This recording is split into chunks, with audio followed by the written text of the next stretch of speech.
Hi everyone, and welcome to our Multiplier event. It's a pleasure to welcome you all to this very exciting webinar we're organizing.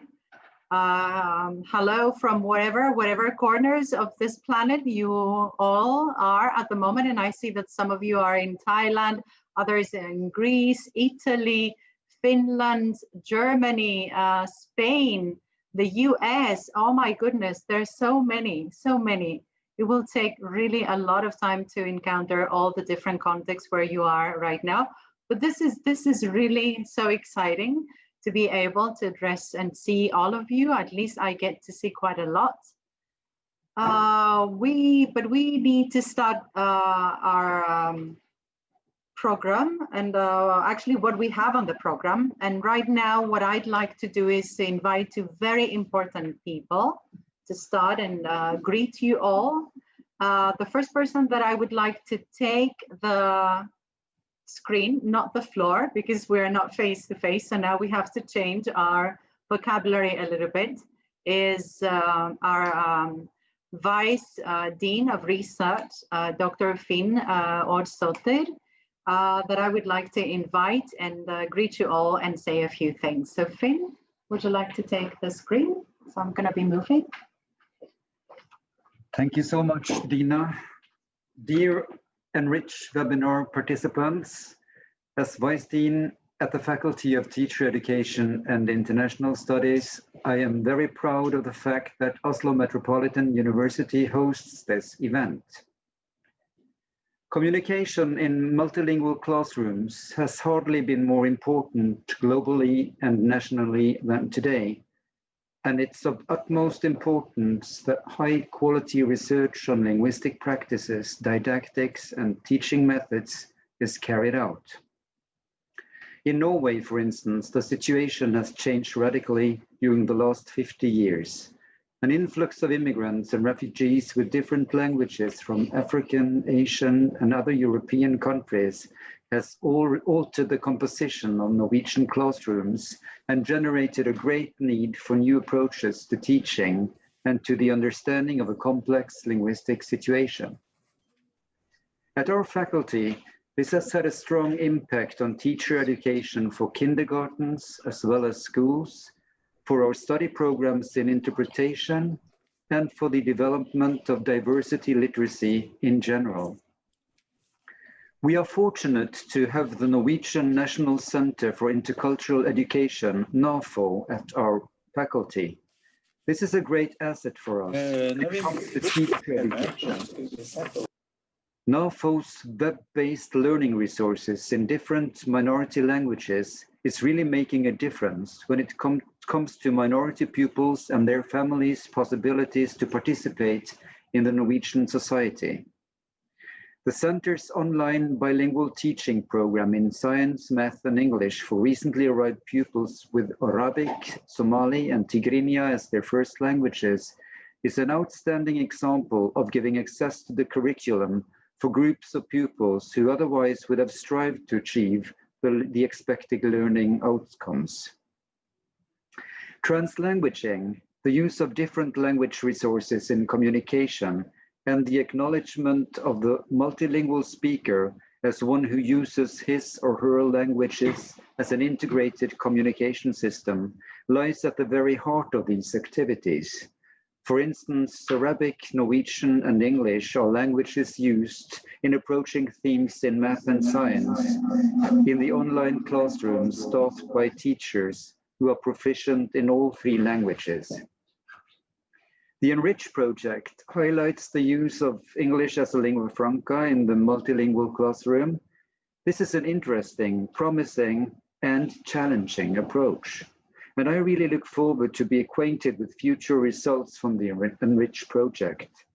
From the webinar program, I noticed that you are being offered highly relevant and interesting lectures within theory as well as from the field of practice. I wish you an afternoon filled with new knowledge that generates exploratory thoughts, discussions, and reflections. Have a nice webinar organized here at OsloMet. Thank you.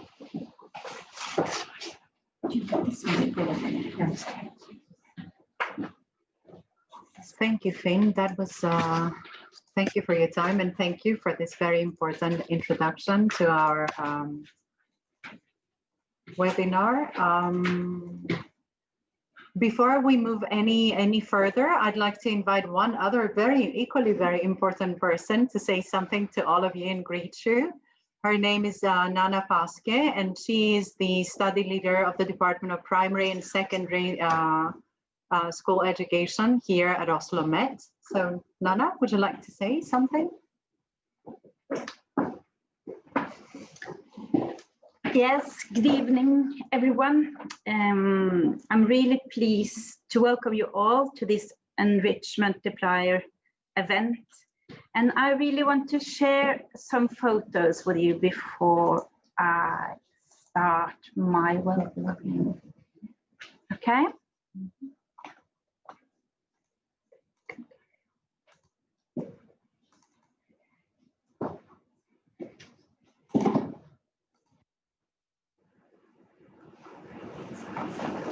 Yes, I want to show you some photos because I think this gives the right picture of it, where we are, I think.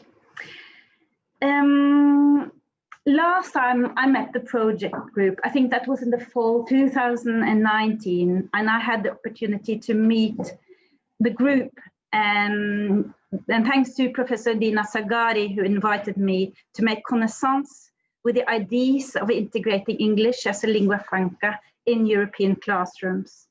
And all I remember from that group was friendly faces and colleagues so happy to be inspired by each other and find common grounds to develop good education for young learners in troubled world. Like this friend of mine, really empowered and ready for a day in freedom outside the chicken coop. And since that time we met last year, migration and unemployment, unstable democracies, and the rapidly growing social economic differences has been increasing in Europe and in the global picture. And education seems even more relevant than ever, and will be too many young learners are striving to find their way to freedom from poverty and freedom to get the education that's required to participate. How we communicate internally is dependent on language skills, but it is also dependent on how we communicate. And this is still linked to how we understand the context of our interaction. As I see in this project collaboration, you will probably address Dina here as Professor Dina Sagari. The title professor is rarely at use here in Norway, and in other settings than really formal settings. So addressing Dina as just Dina, can this be seen as rude? No, maybe, yeah, maybe not. Or the opposite, can addressing a professor and use the title in more informal situation be a kind of an elitism? We don't know. Language and expressions, communication defines relations and establish power relations. A lingua franca, a common ground for communication, opens the classroom for equal basis for learners with different mother tongues. Is the aim of this to dethrone English as the language of the ruling class? I'm asking. Equality, acknowledgement, respect, and empowerment for all young learners, so we can reduce the learning barriers. Ask the pedagogy. Learning is about self-confidence, as this friend here. And maybe she's asking, to what extent is my mother tongue acknowledged as relevant for a second language learning or the life in freedom? Are there any grammatical similarities that students can lean on when they learn English? Or words like the word shampoo in English means to rub from Hindu? Can we use the etymology and the language history to show how we all are interlinked with each other? What is the bridge between my home life and my mother tongue and the English classes? How am I expressing myself in English Do I dare? Will I be accepted as an English speaker with my linguistic variety? What if I try to learn another language, French, Spanish, or German? A sister project of Enrich is stealth here at the department, strengthening lesser taught languages, a collaboration we have with the University in Valencia, University in Caen, and Pedagogische Hochschule in Freiburg. Here we try to build the empowering strategies to learn languages through using different tools to empower young learners to go out in the landscape. Yeah, I'm just going back to my friend here. Just a second here.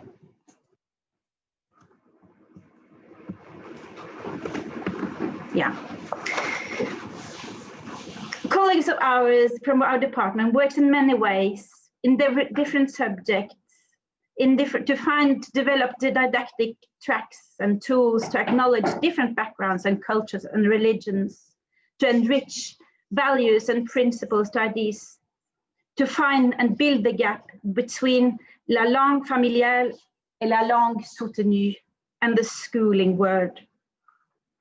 At the end of the day, I hope our friend here and everybody else dares to go out to find new ways of learning languages and English. But our friend here, she was, at the end of the day, she was back to her friends and she didn't want to leave out of freedom because she didn't have the tools and the strategies to reach freedom, which I hope you have at the end of the day. Thank you. Thank you, Nana. that was very interesting. Thanks a lot. Yes. Okay. Right.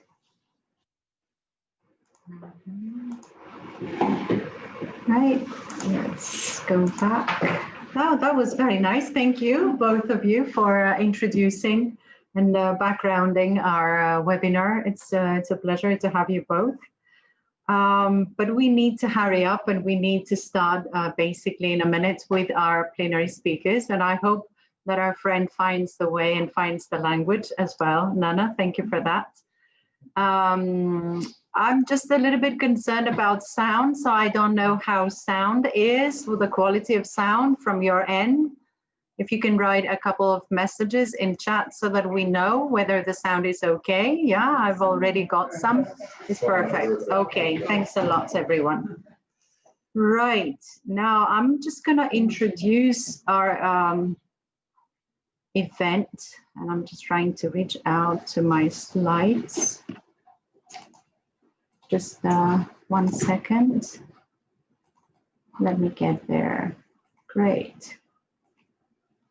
So right, now just a few things about the seminar that I was meant to say at the beginning, but you know, those panicking moments when you don't want your invited guests to experience any kind of prolonged period of time without necessarily being able to say do much.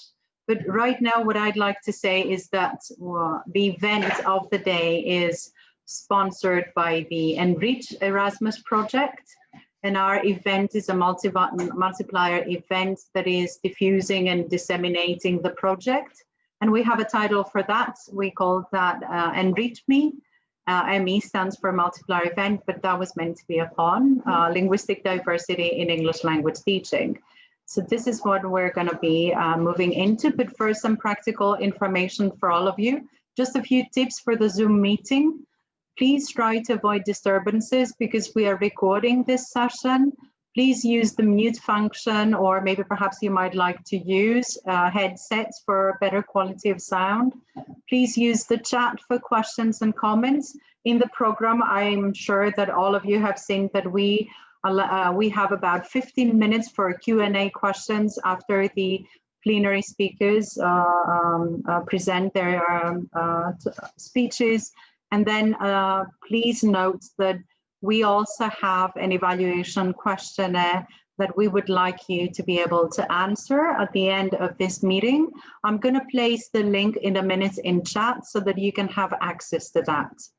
So let's try and respect these house guiding rules and move over. Overall, our program is divided into 3 thematic areas.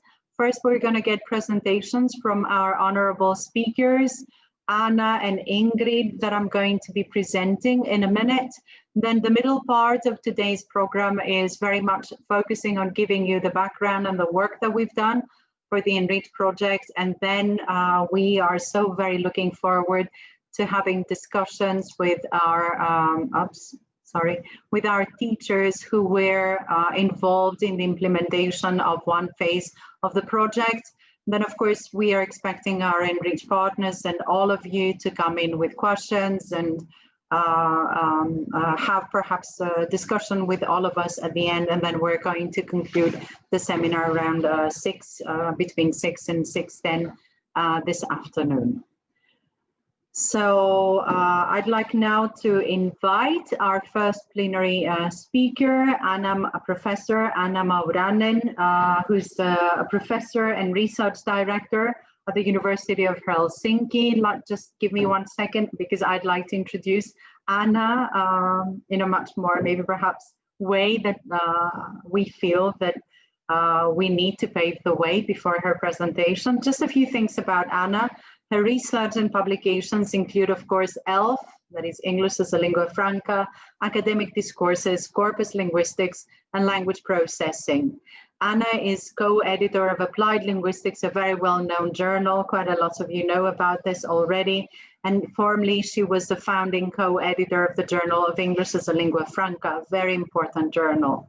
Her recent books, well, I can only pick on some of the publications, but Anna has published Linguistic Diversity on the EMI Campus 2019, co-edited with Professor Jenkins, Language Change, The Impact of English as a Lingua Franca, also co-edited with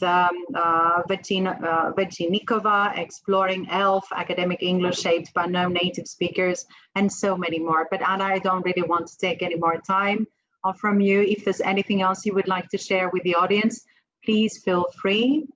So please take the screen from your end. I think it's easy to share your screen with the rest of us, and I'm going to unmute myself, but I'm going to be here as well as everybody else in this room, and of course in the very many different geographical places that we're all represented today. Okay, right. Thank you so much, Dina. This was a very nice introduction, and I'm so happy to be back at the Enrich project, which is wonderful, and the OsloMet, which I have very good memories of. And I'm trying to get my... Can you hear? What I'm going to talk about today is mixing languages and how ELF is really quite multilingual, and how it is a hybrid language, and in which sense. Well, okay, it's quite common to mix languages, as you know, by inserting, for example, words from another language a little. So what we do is, and these are from the ELFA corpus, so this is what people do in academic conferences and in lecture situations, academic contexts. They talk speaking English and say mentalite, and if that social fabric, I mean, it's clearly trying to look for words. And there's the second one is actually a native speaker of English who says that, you know, the eduskunta, which means parliament in Finnish, but he's speaking in Finland. So it's quite natural to do this code switching. And okay, and now I'm not getting anywhere anymore. All right, now it's stopped. Hang on. No, doesn't mean. No, it doesn't move anywhere. How about here? No.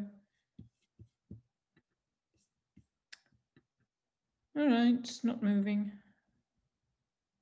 Okay, here's another one. These are Finnish, these are kind of like Finnish snippets that I have eavesdropped, results of my eavesdropping on people. Mutta sehän on ihan obvious. So it was a girl in a supermarket queue. Mä oon varmaan niin about puoli tuntia. It was a man on the train. I'm really awful. I mean, don't say anything in my presence because I take these field notes all the time. And kind of like, and then you say like business-like. Okay. So these are quite typical examples of what you find. But we can also do more than just individual words, not only like switch for a while, but mix really. So for example, it's quite common to conclude a turn in a different language, I've noticed. So this was in a Swedish restaurant with a conversation in Swedish with three young ladies, and then one of them said, it's my absolute favorite in Swedish, whatever, in Swedish, and kind of like, and then one of them said, so you'd better have a lot of it. This comes from a university research council meeting where the chair had, in particular, said when they wanted to close a topic, said, we'll see, and then went on to something else. But we also borrow discourse markers. This is remarkable. This is from a Finnish professor who actually, no, okay, who kind of like borrowed discourse markers in his email. This is an email on one hand. Otamme toki on the other. Kyllä käsittääkseni. Okay, so assuming that you are bilingually able. So borrowing, blending and mixing are obviously language contact effects, and quite common in the history of language and recognized as major causes of change. But in normative terms, they still are, even today, very often looked down on, and kind of like, and this happens all the time, to my great surprise, because as soon as you go outside linguistics and even within linguistics, you find this a lot, which is surprising, or at least it's surprising to me. And this kind of like the effect of one language on another is known as interference, and it's generally regarded as a problem. Okay, so in second language acquisition, following Weinreich, a very one-sided, in fact, a very one-sided interpretation, but prevalent interpretation of Weinreich's old book called Languages in Contact, or his classic book. L1 interference can be seen in LX acquisition, and now LX is L2, L3, L whatever. And I'm borrowing the term from Jean-Marc Douelle, who kind of like fairly recently introduced it. Instead of talking about native and non-native speakers, he said, like, let's talk about L1 and LX. And it's regarded as a major problem. It's led to the well-known deficit model of learner language.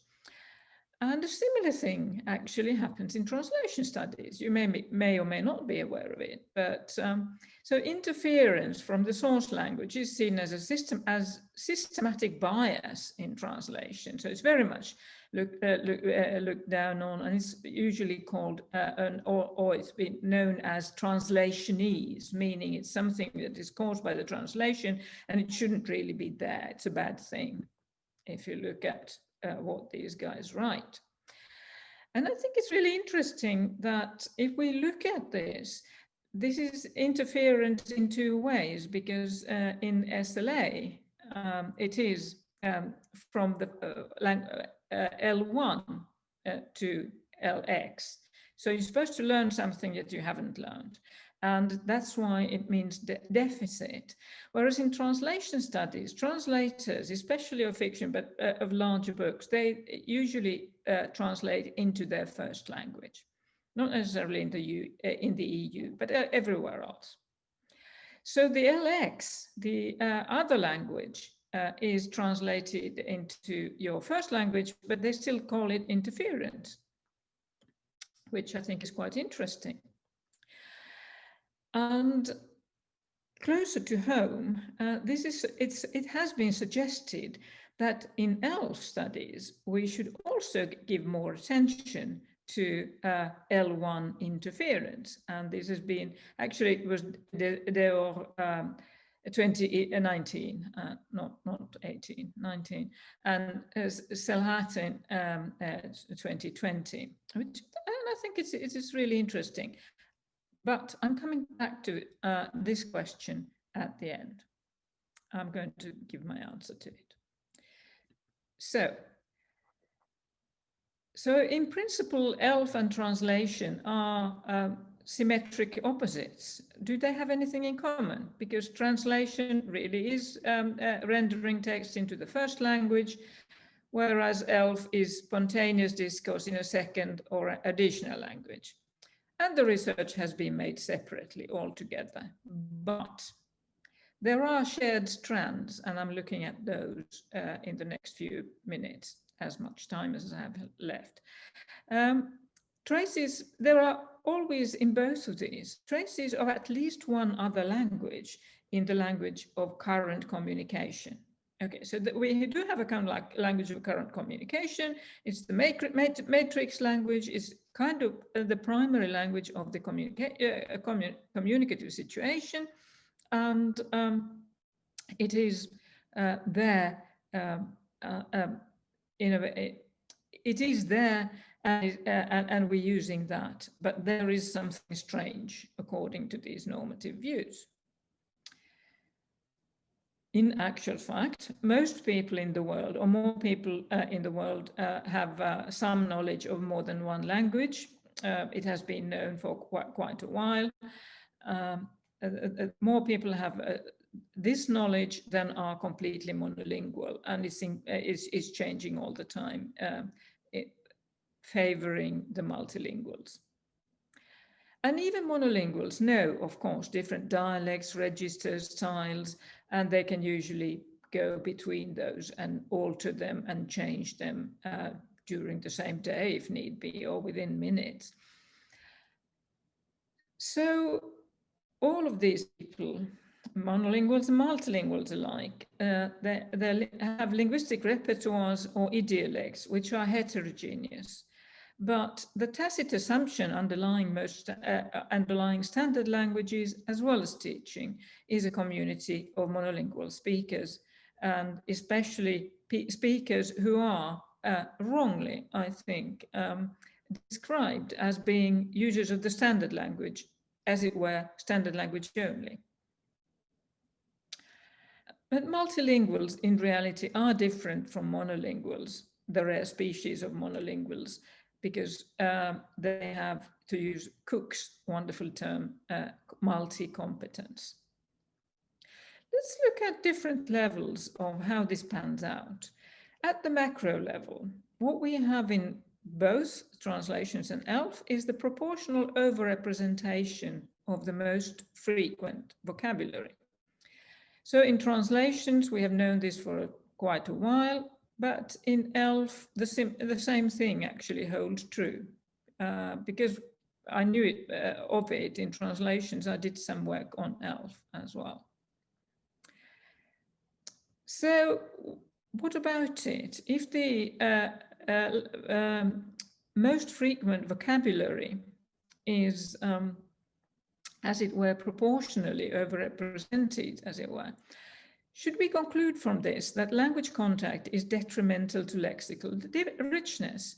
This is what Sampo Nevala suggests. He actually writes that translations impoverish the language lexically by overrepresenting the most frequent items. And he did have statistical evidence for the overrepresentation. There's no question about that, and quite a lot of it too. But if we actually take a deeper look, we might get a more nuanced picture. Translations, first of all, there are translations and originals were compared to in EU texts where some of them were originally written in English and others were translated into English. And the top 1,000 most common words were excluded because they tend to be the same anyway. And they found it was Seratrice and, yeah, I've dropped the names now, and Bernardini, and they did it 2019 when they published it. And they said there's no significant difference. Sorry? There's no significant difference in lexical complexity between translated EU text and comparable untranslated text. So they excluded the most common 1,000 most common words because they tend to be very often, I mean, a lot of them are grammatical items and things like that anyway. In ELF, what happens is that I did not exclude any of the top most frequent words. What happened was that the difference levels actually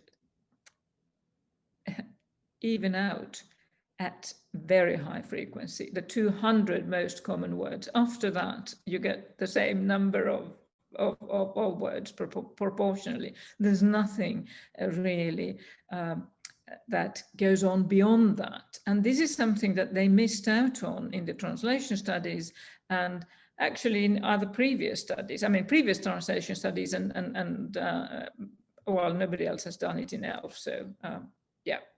So I thought that this was actually quite interesting because if you compare it to the average person's estimated minimum vocabulary size, kind of like in their first language, it's about 20,000, 35,000 words, usually a lot more, especially with academics. So I mean, like, so what do you do with kind of like the 200 most common words are supposed to be very impoverishing to the language of the whole language? I mean, it's very unlikely.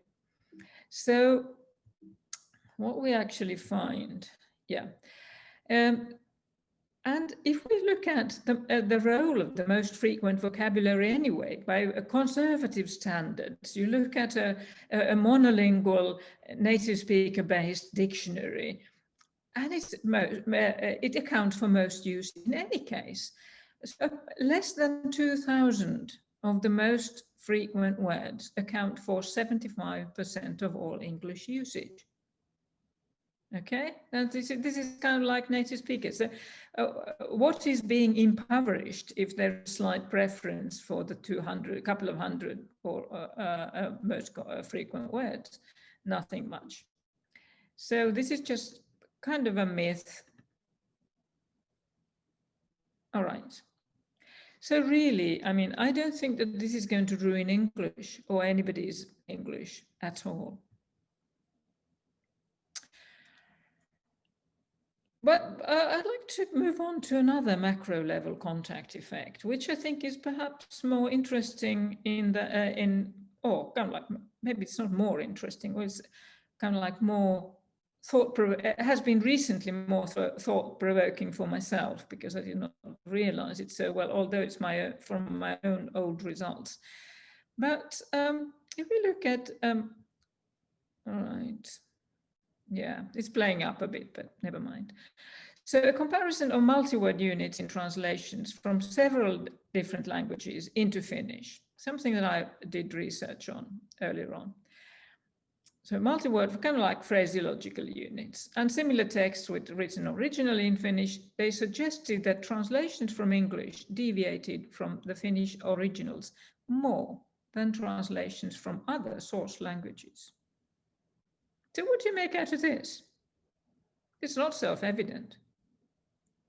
I'm happy to discuss it with you, but I think it's really interesting. So that the English were more different from original Finnish than any of the other translations from other languages. And these were kind of like all Indo-European, but apart from Estonian, I think.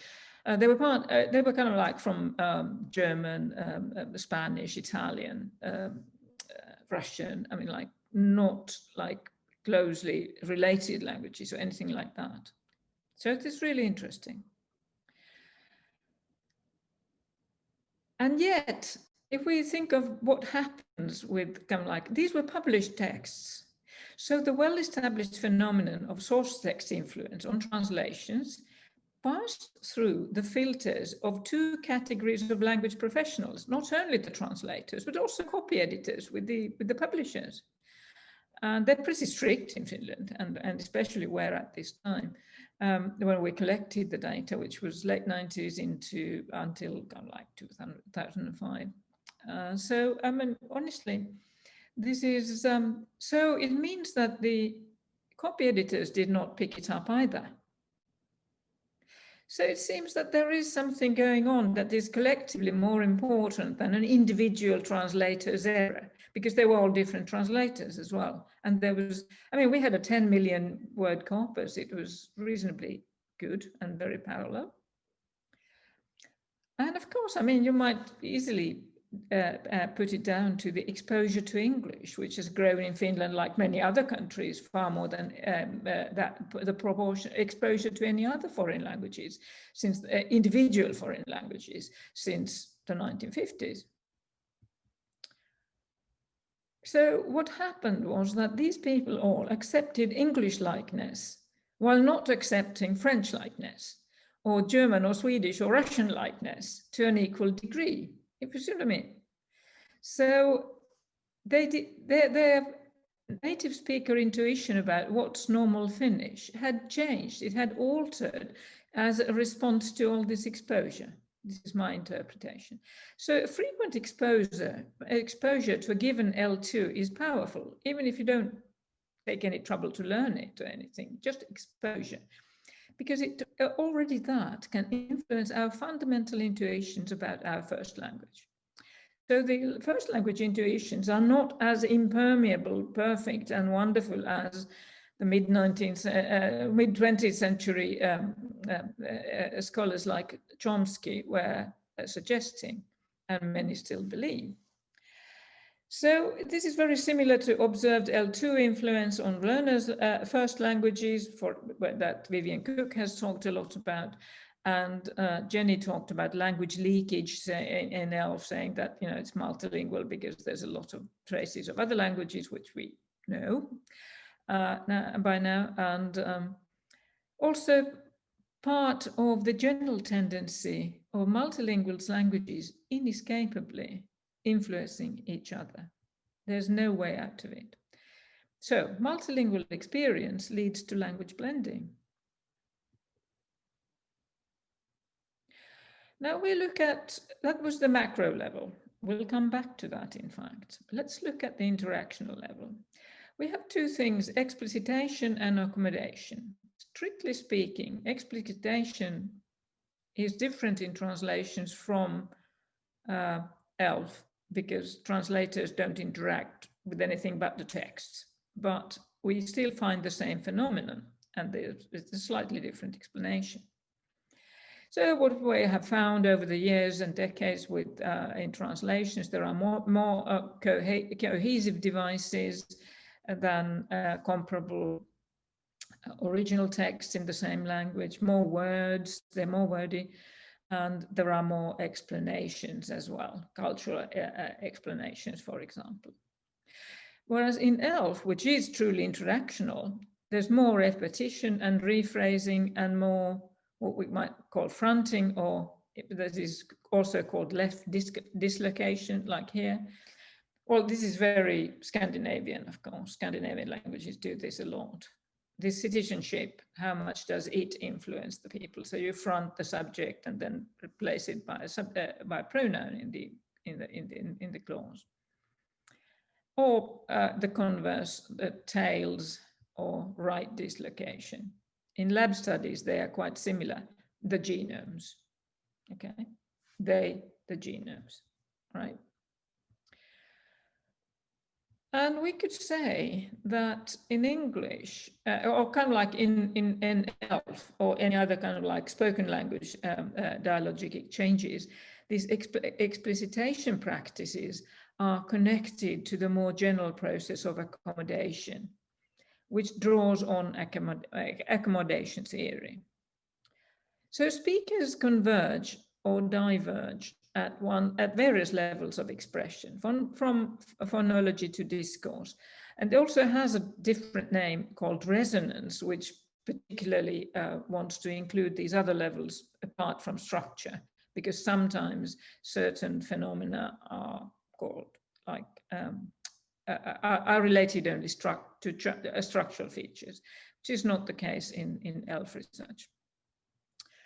And we can cognitively see these as speakers' willingness to, or like interactively see this as speakers' willingness to align their situation models to each other. Situation model is a cognitive science term, but never mind that. But whatever they, whatever their views are, they want to align them to achieve, to enable successful communication.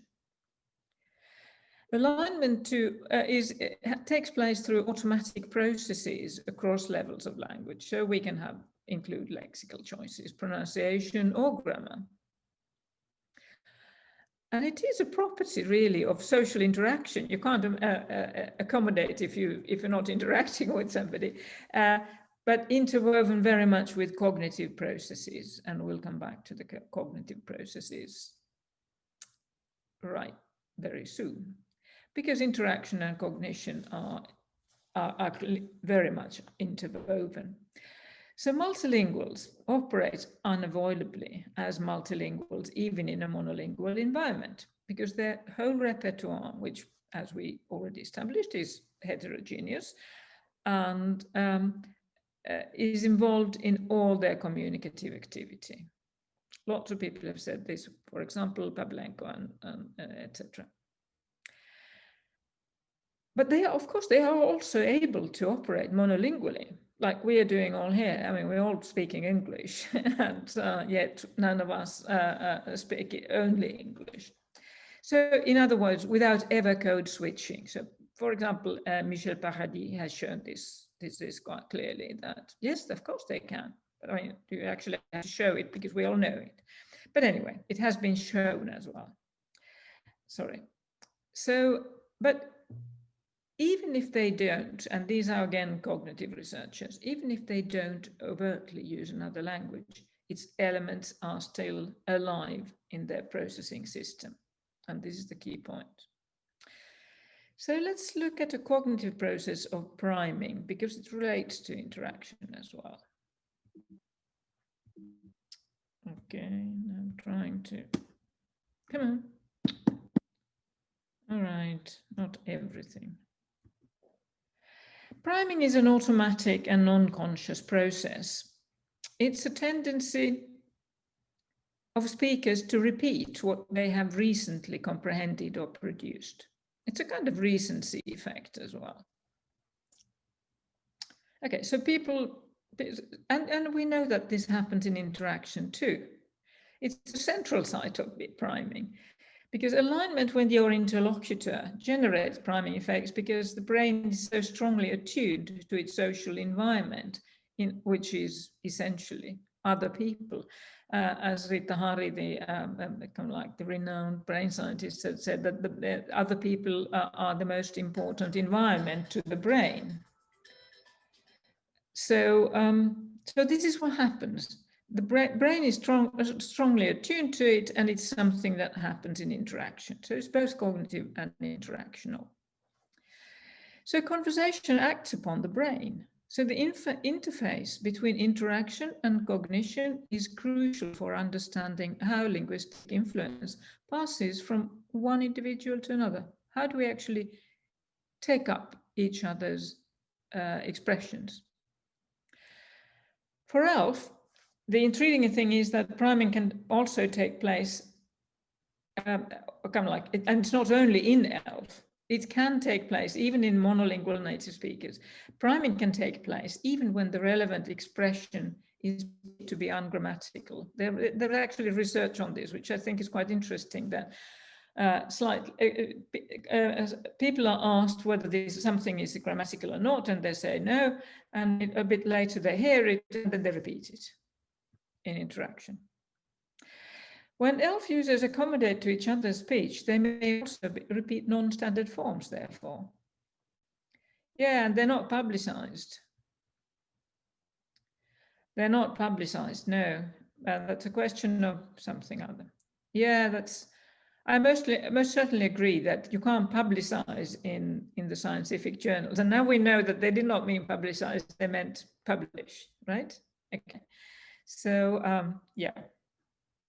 So you do it, you use the same thing to align. This is from a doctoral defense. The candidate wants to align with the opponent, obviously, the examiner. And it's not only that ungrammatical expressions get across, but also cross-linguistic influences. And for translations, this is the particularly relevant kind of priming. So these are expressions or utterances that people have encountered in one language, and they affect their expressions in another. So this is a good candidate, cross-linguistic priming, for explaining in cognitive terms why or how we actually can pass on influences, and how text in one language may prime us to emulate some of its features in another. So we look at we come back to frequent vocabulary. The cognitive view shows that the bulk of everyday start from the idea that the bulk of everyday language experience consists of the most frequent items, both in reception and production. Therefore, these items can be expected to be most strongly entrenched in any individual's mind. They are always there. They're very strong.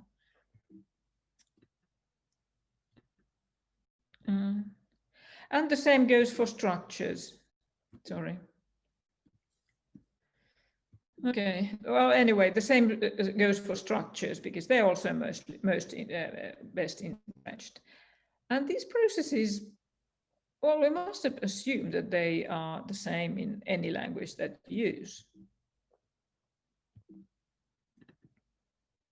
And all right. So, in other words, very common items, be they lexical or structural, should strongly be represented in a lingua franca, because they can be processed faster and more effortlessly by everybody concerned, even if it's a very stressful, unpredictable situation where you don't know what the language background of your interlocutor is. Okay, it's not moving so well. So the ease of processing benefits interactional fluency, and so enhances the items entrenchment even further. So we have a kind of like virtuous circle here.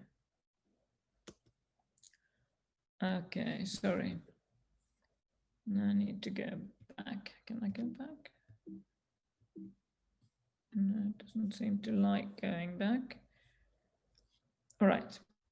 So the potentially high processing load in ELF encounters, which are very unpredictable, may augment this, because well-entrenched items are best accessible even under heavy processing pressure.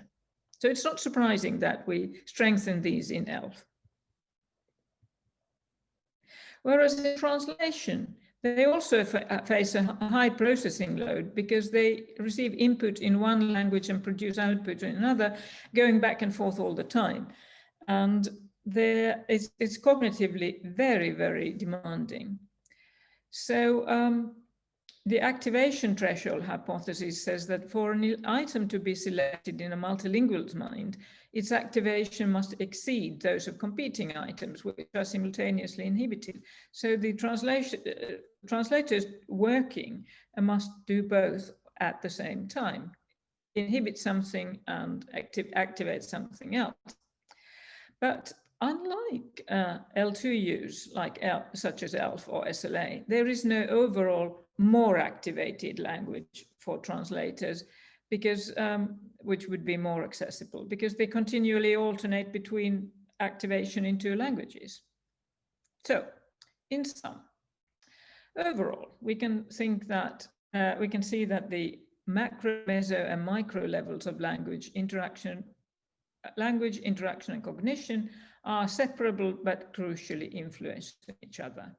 And there seems to be a strong cognitive basis for the presence of the most frequent vocabulary in both translations and ELF, because high processing loads involved in simultaneously both activating and suppressing items from different languages favors the best entrenched vocabulary from each.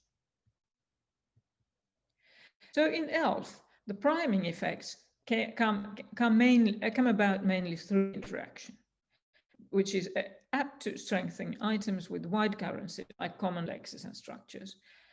But approximate expressions and innovations also often work well in conversation if they give sufficient clues to their meaning in the context. And if interlocutors accept them, they stand a good chance of being reinforced for the speaker, and the interlocutors on their part can be primed by them and potentially diffuse them further. So innovations go to the same thing. In translation, again, engagement with texts and continually alternating between languages is the primary effect. So the effect is the source is different, although the effect is the same. And priming also takes place through text, as Michael Hoey was saying a few years ago.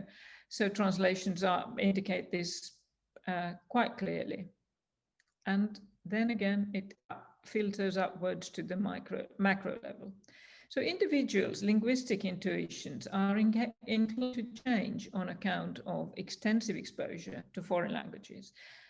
And this again feeds upwards to the micro level, for instance, as a greater acceptability of English influenced multi-word units in a non-English language community. So the site of contact turned out to discussed here, turned out to share many properties and a general character of hybridity.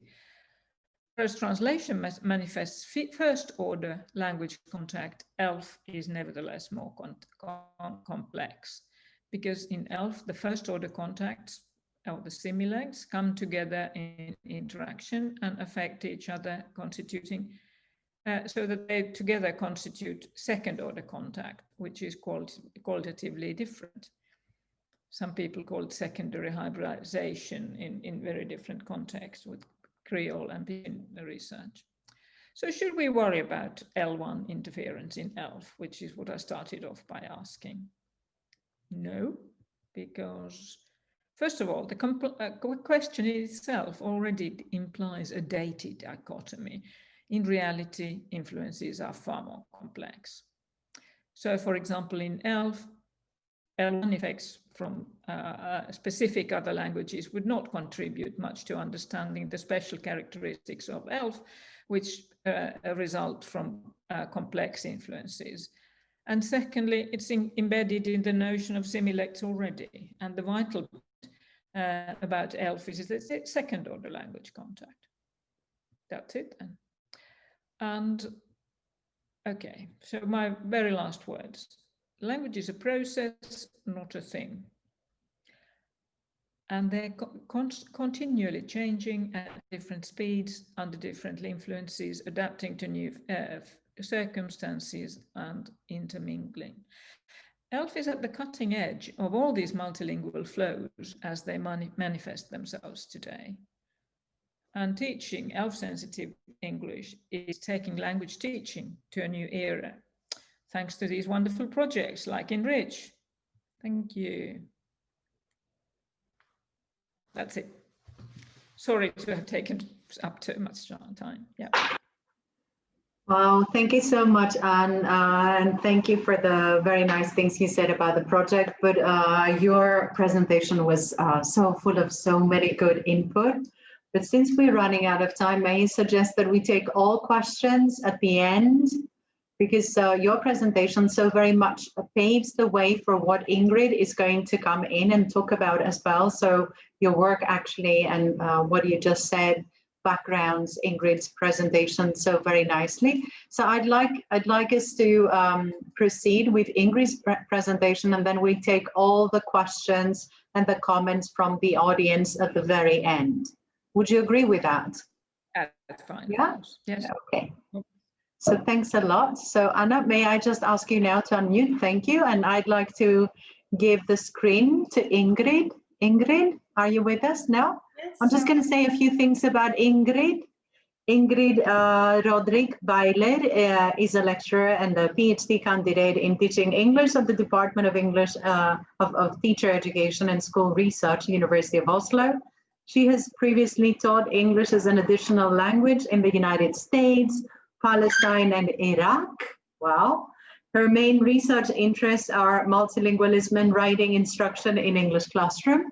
So I'd like to invite you now, Ingrid, to take the screen. And so very looking forward to your presentation. And please, this goes to all of you. If you have any questions, any comments, please put them in chat and we will make sure that we collect everybody's response at the end and put it together so that the two speakers can respond to your questions. So thank you.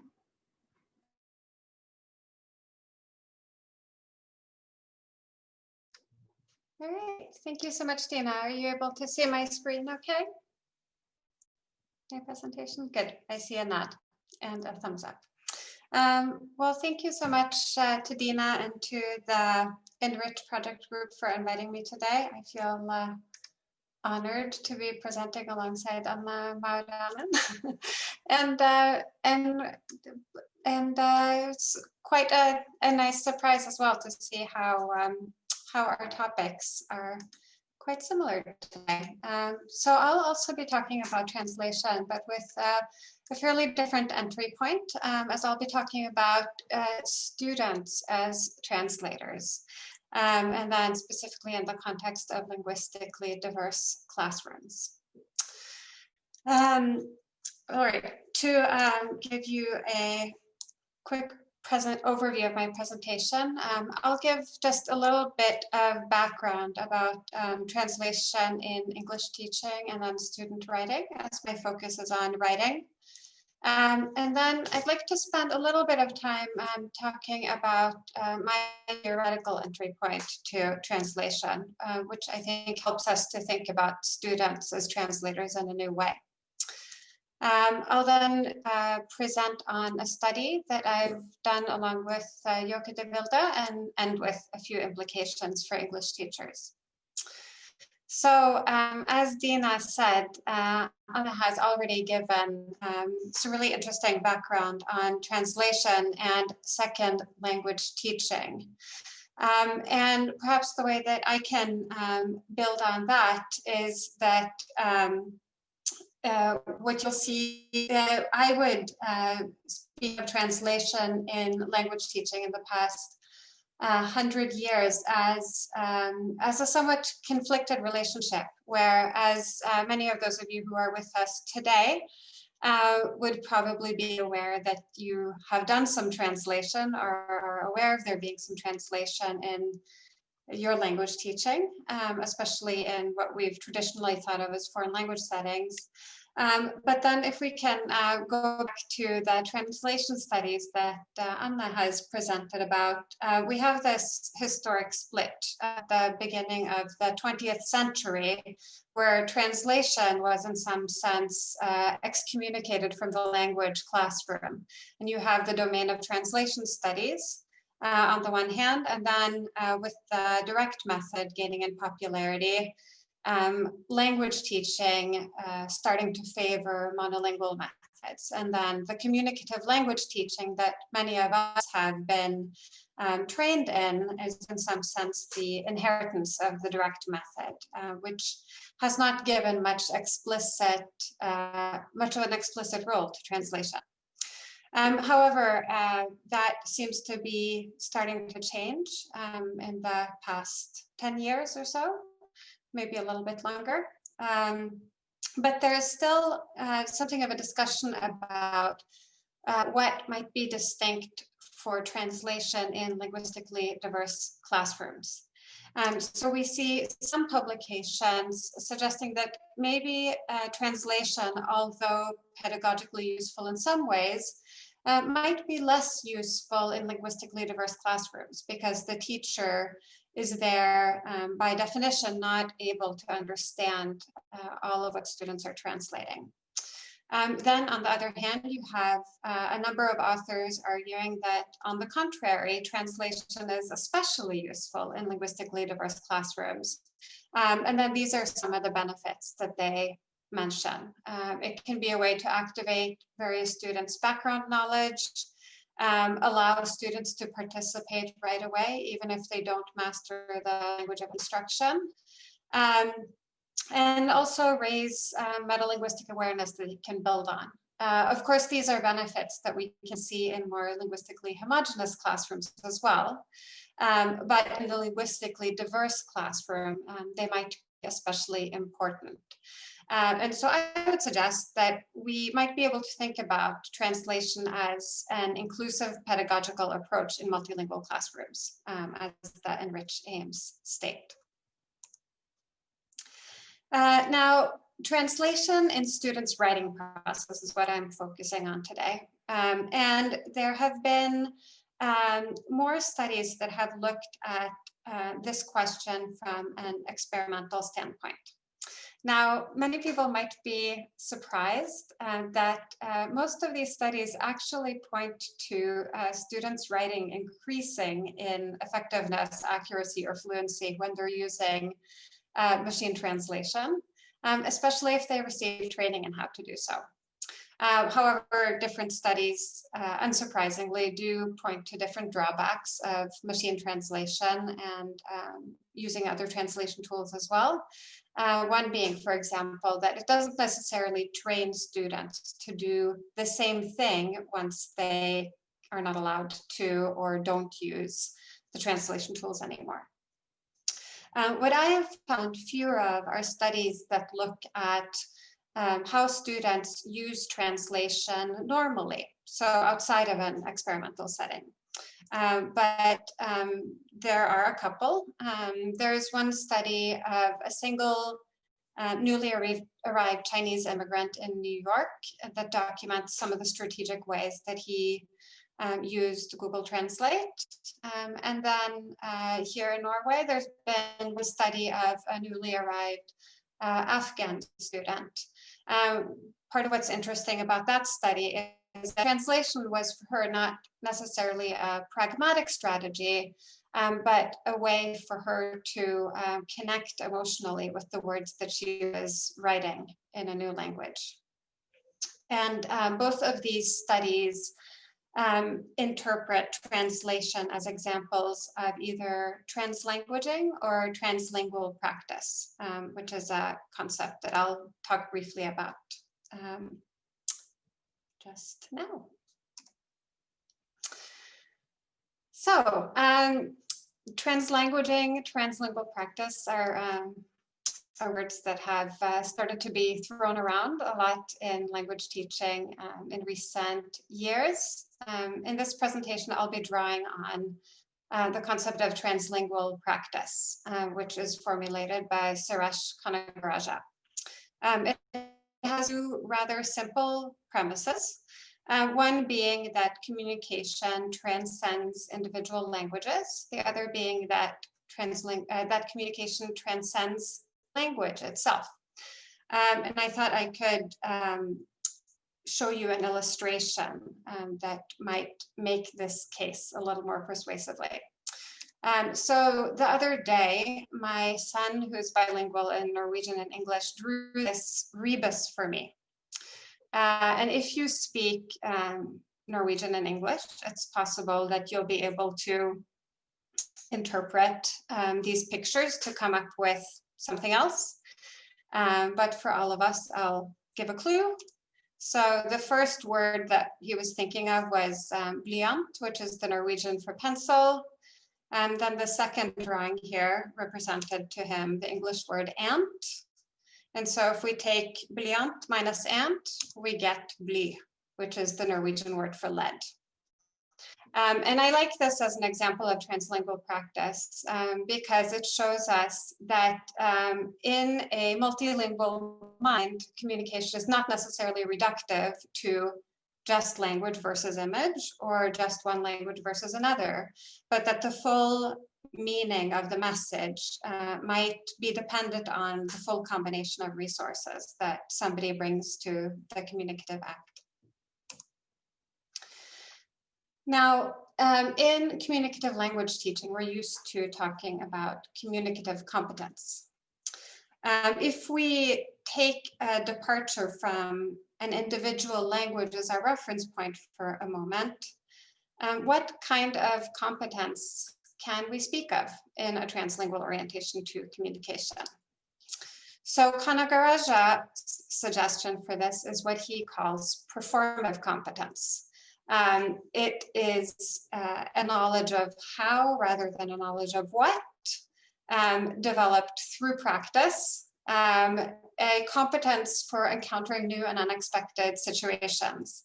And so I think this will remind many of us of English as a lingua franca interactions, and I think it could very easily be considered an ELF-related communicative competence.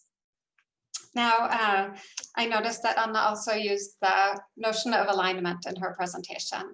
Alignment is crucial to how I would like to frame translation in this presentation. And it's also what Kanagaraja says is the key to performative competence. I'll just read his definition of that quickly. So Kanagaraja defines alignment as connecting semiotic resources, so different resources for meaning, environmental factors, and human subjects in relation to one's own communicative needs and interests in order to achieve meaning. Yeah. So bringing all of this together, what might translation be in a translingual perspective? If we start not with the notion of individual languages that we're going back and forth between, but we start with the integrated repertoire.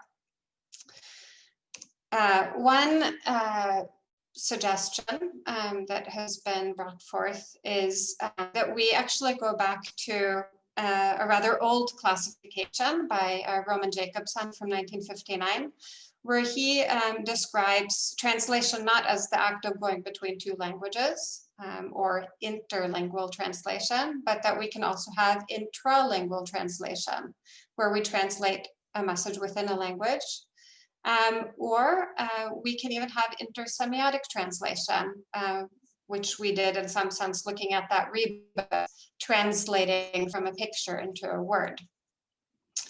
And so Horner and Tétrault also argue that translation from a translingual point of view isn't something that only some writers do, only the professionals who are, for example, translating an EU document or a book, but that everyone who writes translates in some sense. They may translate meaning, form, context.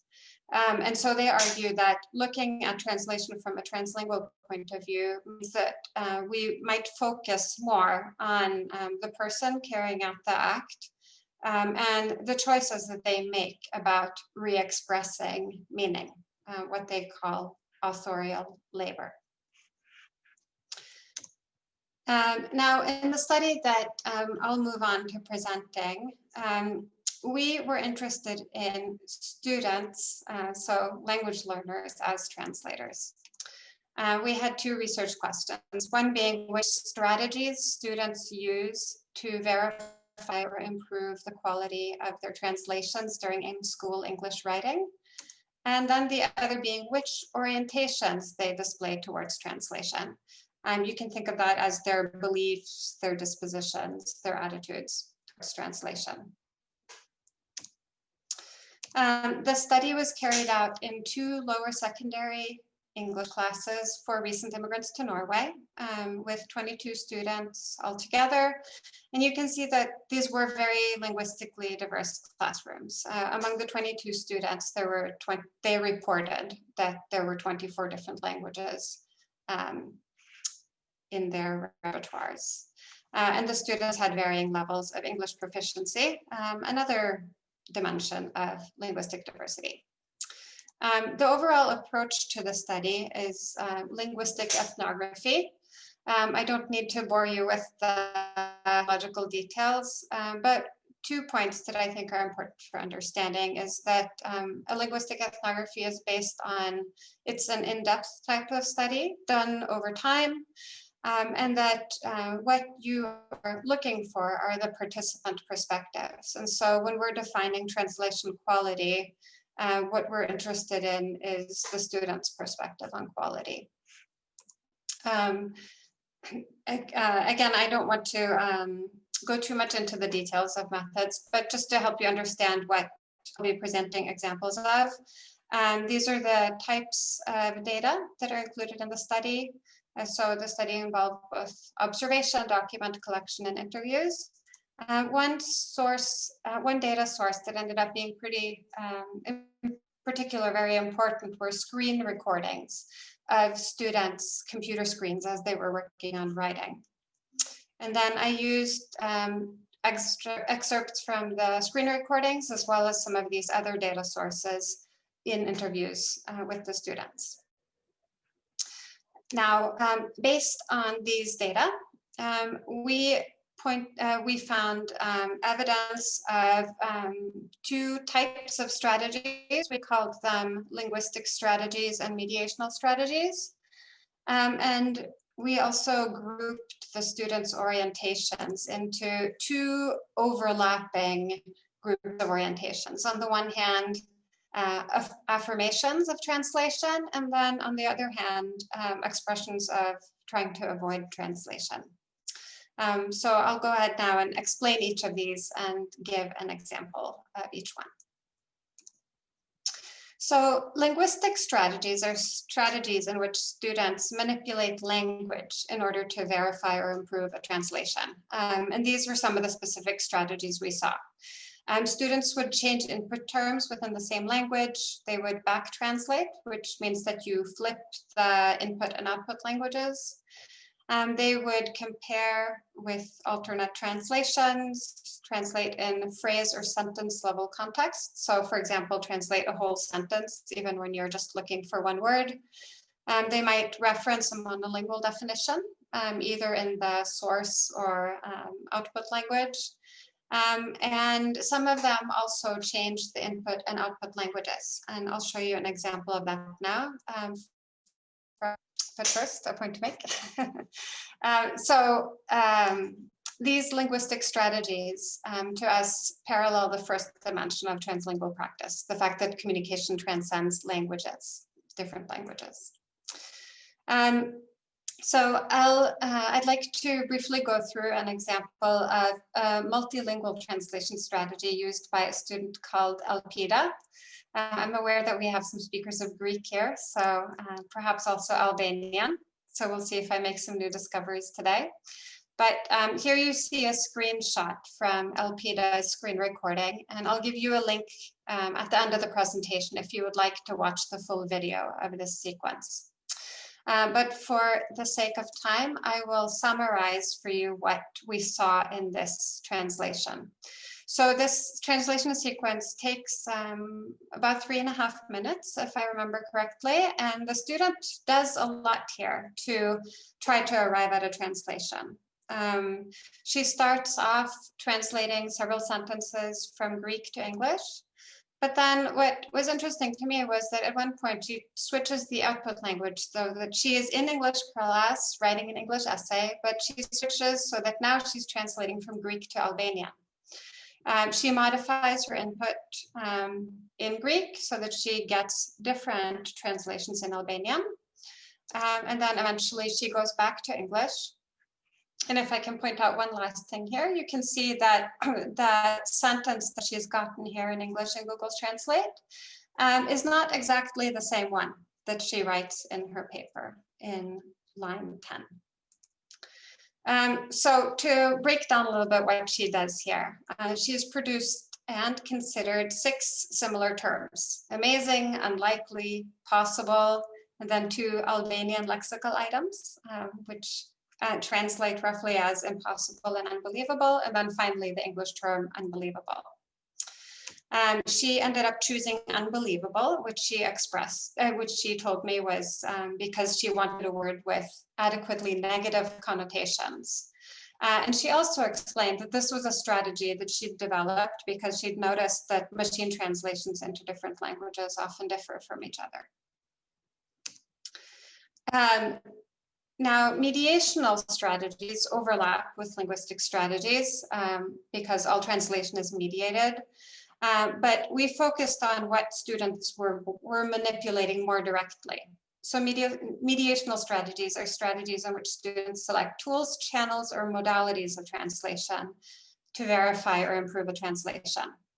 And they used a variety of tools, digital tools, print reference works, and even non-linguistic resources like image searches, and of course the people in the room, their classmates and their teacher.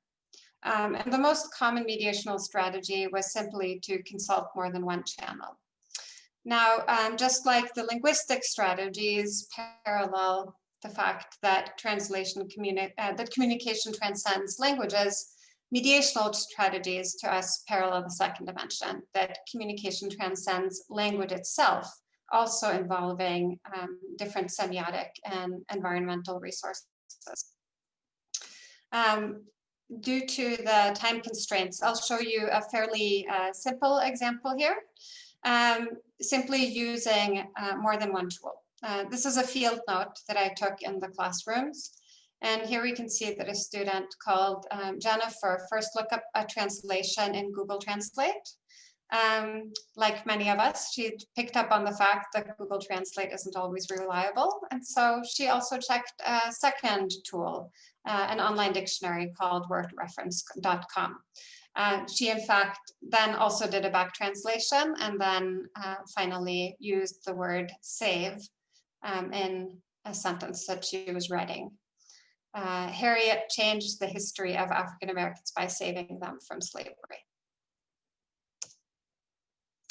Now, when we want to look at what sorts of orientations that students had towards their own translation, what was probably most surprising to me was that students who practiced a lot of translation did not necessarily describe translation as good or worthwhile. At the end, in addition to that, there was no very clear correlation between the orientations that students expressed and how often they actually translated. So despite some of this equivocation, we did see some of what we would call translingual orientations to translation. Two themes here were these. On the one hand, affirming that the full linguistic repertoire is useful for translation. And then another one, which I'll show you an example of, is that translation is necessary to render a translingual repertoire in a monolingual text. Here you see an excerpt from an interview I did with a student called Duke. I'll highlight just a few points here. So Duke describes his mental reality as Thailish. He puts that label on it. That is to him a mix of Thai and English, but also with some Norwegian in it. And so I asked him, how do you go from Thailish to the English text that you hand into your teacher? And that is where he mentioned translation. Translation in Google or in the dictionary. And so to Duke, translation served as a link between a translingual repertoire in his mind and the expectation of a monolingual text in English. However, as I mentioned, there were also many students who displayed monolingual orientations. These were quite frequent, actually, and some even felt like they should or they wanted to avoid translation altogether in their writing. We identified three different themes here. One being that translation to the students was undesirable, either because it felt to them like it involved more work than just writing straight in English, or they felt like relying on translation tools was undesirable in and of itself. Some felt that translation was too difficult, and here we identified the idea of equivalence as underlying that in some sense. So they didn't feel that they could succeed necessarily at coming up with an equivalent translation. And then a third orientation that we identified as monolingual was students quite often conceiving of translation only in the traditional sense of going between languages, not, for example, including Jacobson's intralingual translation. So if we look here at this interview extract from a student called Leia, she raises some of these themes. So Leia is a student who translated quite a lot, used a lot of different translation strategies, but she explained that sometimes she would choose to simplify her English rather than trying to go from a more complex text in Polish and to try to render some of that in English. One difficulty that she expressed was that not all of the words that she could come up with in Polish would necessarily have a correspondence in English, at least to her knowledge.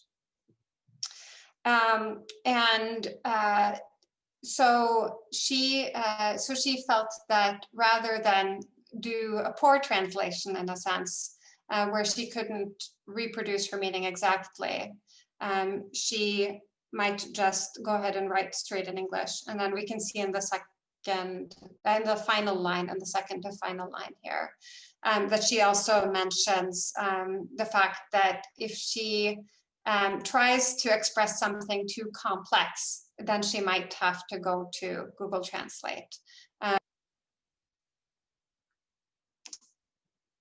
Okay. To wrap up, I'd like to talk about just a few implications. On the one hand, translation strategies. So to go back to Kanagaraja's concepts that I presented at the beginning, I would argue that students' translation strategies don't need to be seen as a lack of communicative competence, but rather as the presence of performative competence. And if we focus on alignment, I think that becomes particularly clear. I've presented a few examples, but we have more also of how the students draw on different semiotic resources, different environmental factors, different people around them in order to write based on their translingual repertoires. Now, digital technology is a contentious issue sometimes. And I certainly don't want to argue that it has no drawbacks, but I do think that our study gives some evidence for how it does expand affordances for students to draw on their repertoires in linguistically diverse classes. And so the kinds of strategies that we observed are also ones that other teachers can look for and encourage, also guide to help students refine, or teach if this is something that's new to students or something that students have felt ashamed to do previously. And then this issue of how students feel about translation also brings us to the issue of students' beliefs, or if we raise it to an institutional level, the ideologies that individuals but also institutions have about translation. As I mentioned before, there was some discrepancy between students' translation practices and their stated, not station, orientations. And given some of this ambivalence, I think can be related to some ambivalence that was expressed by their teachers at times. But as we're dealing with students with various migration histories in this study, it might also be important to explore what the translation ideologies are in different school settings in different countries that they've moved across.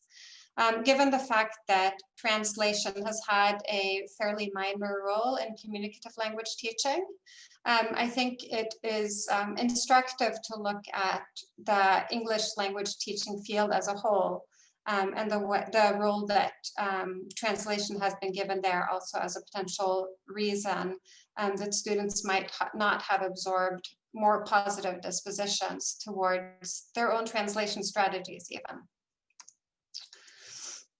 And so my final word would be the suggestion that teachers might need to not only allow students to translate, but actually explicitly value the labor that they're putting in, the skill that they're demonstrating and the way that they're using translation to draw on their resources in order for students to gain more confidence as translators. If you would like to read the whole article that I've drawn on here, here is the reference for that. I'd like to acknowledge my co-author, and I'll also just note that included with that article is the video clip of the translation sequence done by Elpida, and also another one done by Leah, which is quite interesting to look at in my mind. And I guess we'll go on to questions. Here's my contact information for anyone who's interested and some references. All right. Thank you, Dina. Thank you, Ingrid. Thank you so much for this presentation that puts translation along with Anna in the heart of quite a lot of work that we are doing for Enrich as well. But we would like to open the floor now for questions and comments from the audience. We can all look at chat.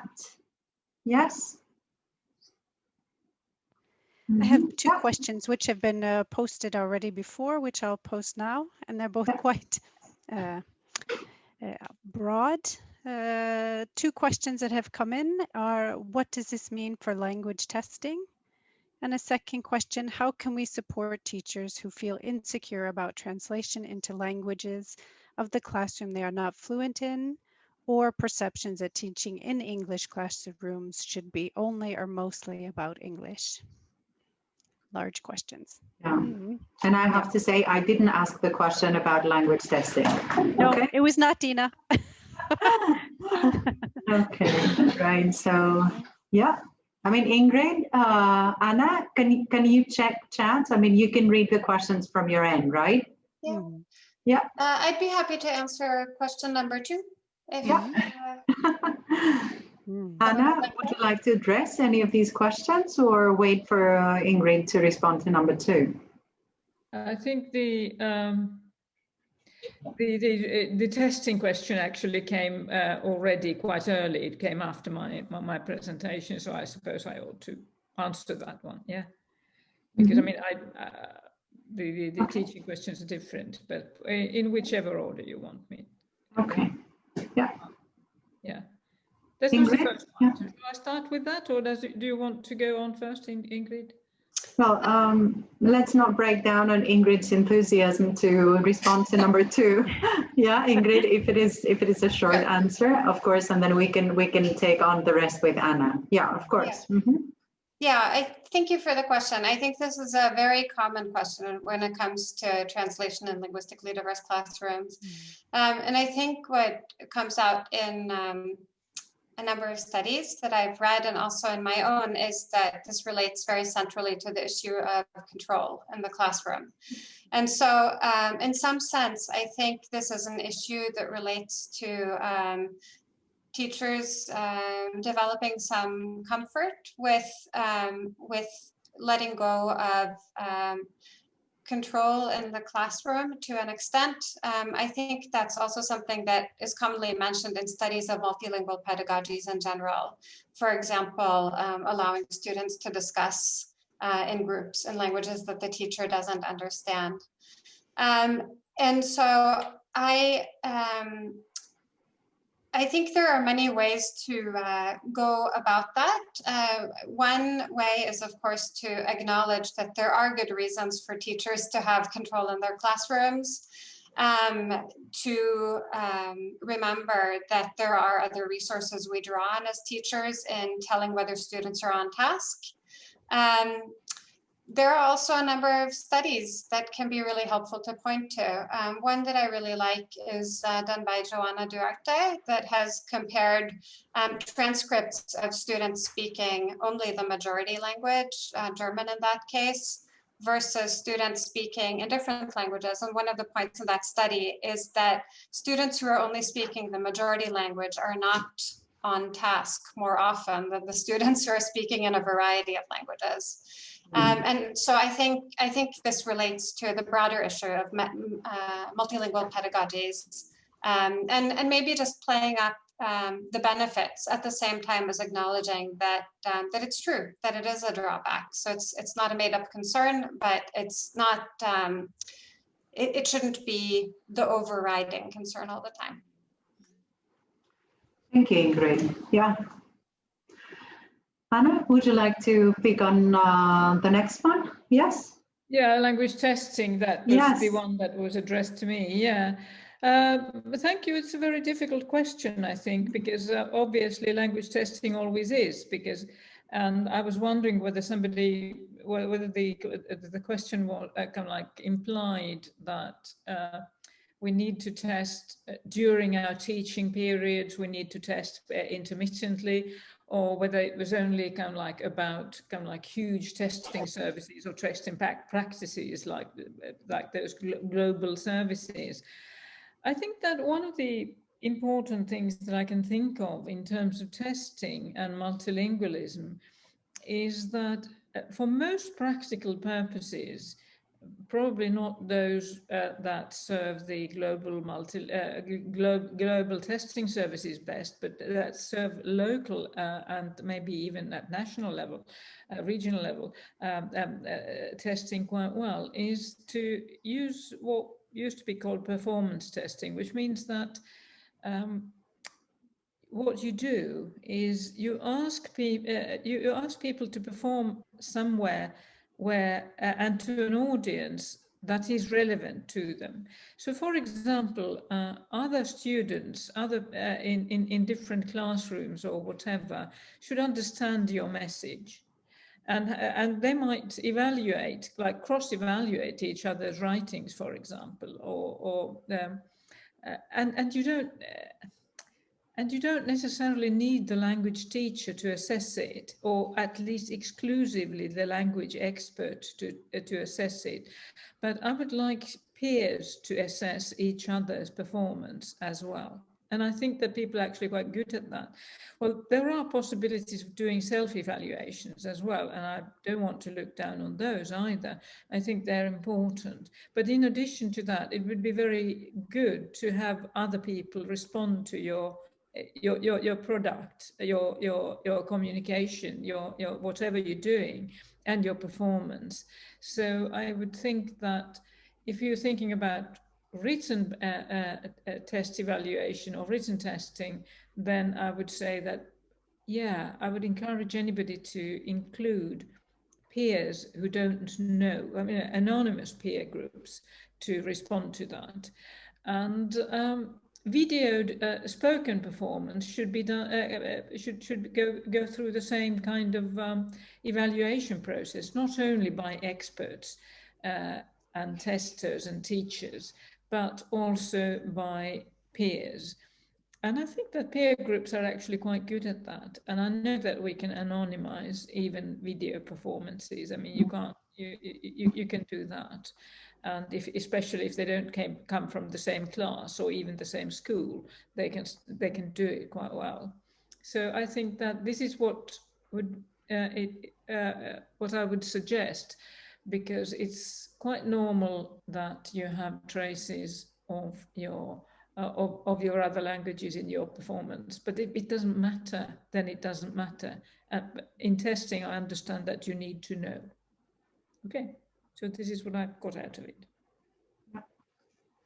Well, I can say a lot about language testing and especially translation, because coming into this discussion with the background in language testing, I'd like just to point that translation is a predictor, is a language predictor of so many skills. And given the cognitive level that translation requires actually in language testing, translation as a type of activity or a type of task is used with advanced learners and actually very much favored in university entrance exams, basically with adult users of the language or sort of adult users of the language, but translation is avoided in language testing given the complexities and the cognitive level it requires. But I can say a lot about it, but I would definitely agree with what you're saying, Anna, that when it comes to classroom-based assessment, of course, there are so many other ways of going about it.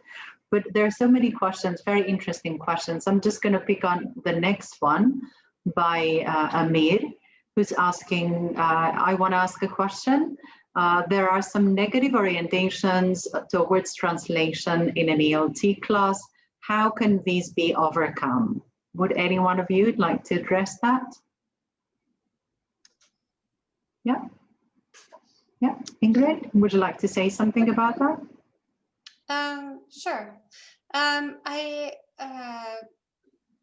One approach that I have taken to this with my students recently, I think this is something that I've encountered, is to maybe spend some time talking with students about who our sort of ideal learner selves are. Because I think one way in which a monolingual communicative language teaching breaks down is that our goal for our learners is, of course, not to become monolingual speakers of English. We would think that something rather odd had happened to them probably if they'd forgotten all of their previous language knowledge. And so something that I've found to work with my students at least is to talk to them about the fact that what I hope for them, and also because my students are pre-service teachers, and also for their students, is that we're trying to help everyone become a functional bilingual or multilingual speaker. And I ask them sometimes to think about when you've written assignments for university in English, do you ever consult a dictionary?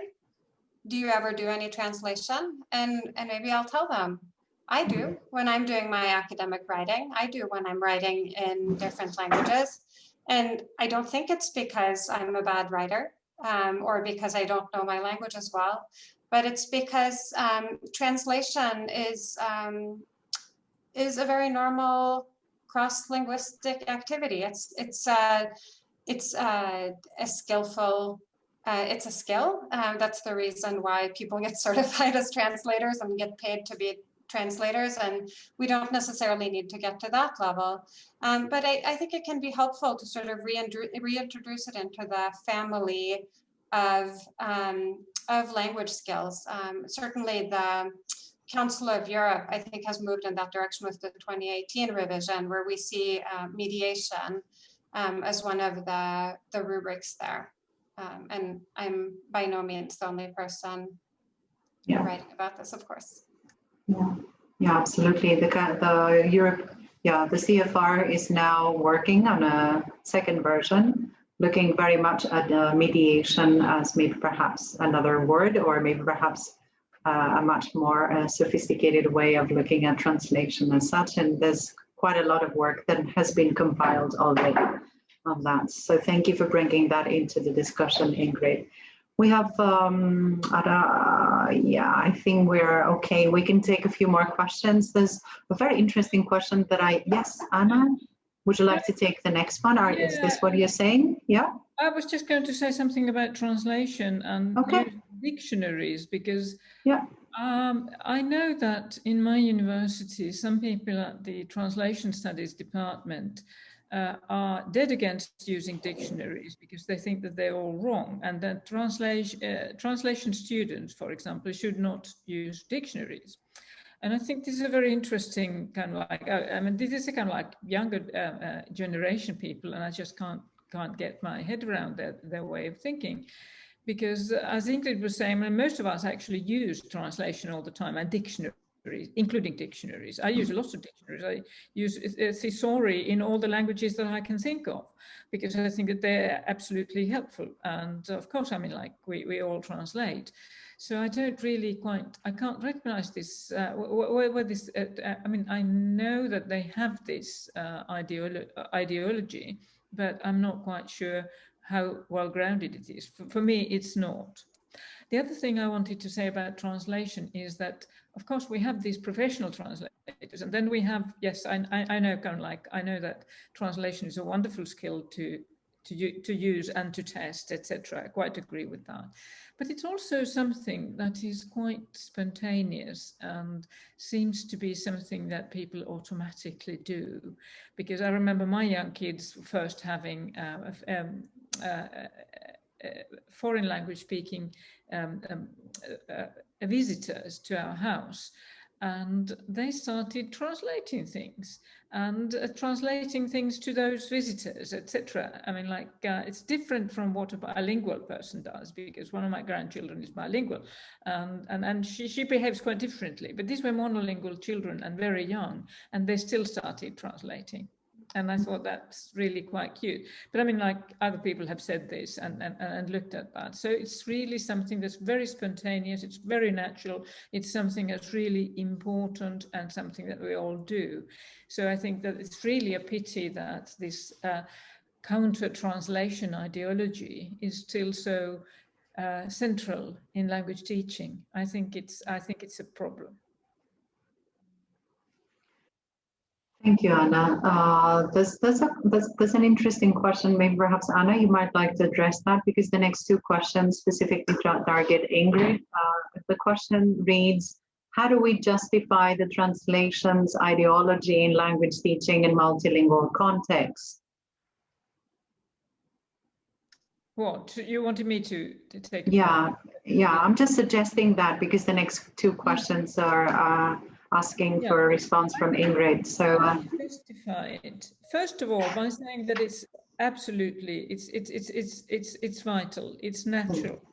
It's not only I mean, I think I already said that. How we justify it is that it's something that people spontaneously do all the time, and I think that both professionals and completely naive people do it all the time. It's one of the most natural processes that goes on in multilingual situations. People actually do translate to each other and for each other, and therefore it's important. The other thing is that if you want to use it in education to educate people and to keep control, then you actually have the control in your hands. If you actually want to do, if you want to keep that, you know exactly what asking people to do, and you know what you want to pick on. You don't want them to avoid the things that you want to focus on, so you can keep up the foci,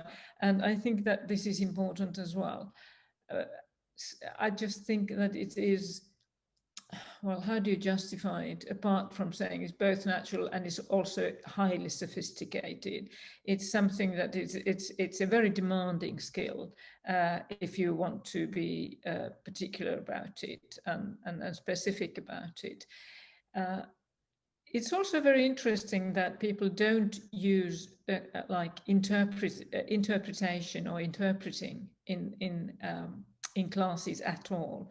And I think it would be a nice addition to written translation as well, interpreting what somebody else is saying, kind of like ad hoc interpreting, because I think most people can do that as well.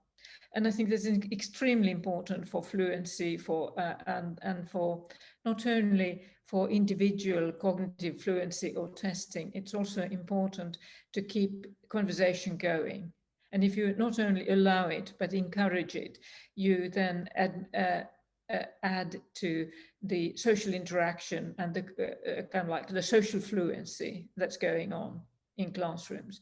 And I think that would be a wonderful addition and something that you ought to get your students to practice so that they would be happy to do in real life, where outside the classroom, where I'm sure that they do it anyway. But I mean, like, to encourage and to find out, discover spontaneous interpretation or interpreting. Is what I was saying. Thank you. Yeah, absolutely. Thank you, Anna, for your reply. Ingrid, we only have time, I'm afraid, for one question. And I suppose you see that we have 3 questions. So may I ask you to pick one of those 3 questions? I'm sorry, there's a question from Muna, there's a question from Maniram Sharma, and a question from Amir. Sure. Yeah. Maybe if I could say there, the question from Amir, I think, is about translanguaging in linguistically diverse classrooms.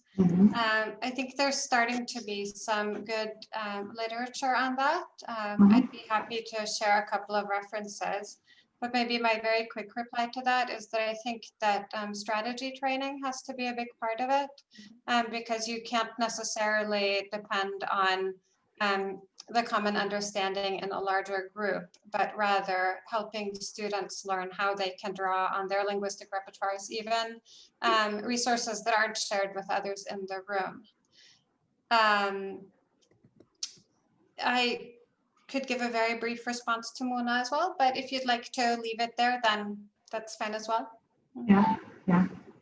Well, yes, I'm afraid we have to because we're running out of time. But thank you, Ingrid. Thank you so much. I'll talk to you later, Mona. Yeah. But I'd like to thank both Anna and Ingrid for their time and their wonderful input. Thank you so much.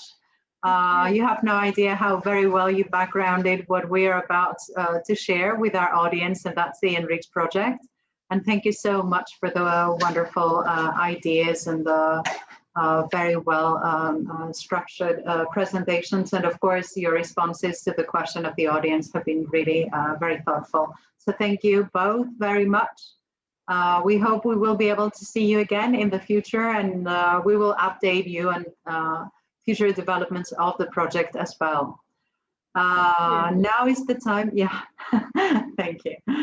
Now is the time to move with our program, and we will like to present Enrich and what we've been doing so far and the work that we have carried out so far. So just give me 1 second to share my own slides very quickly, what I was showing just a minute ago.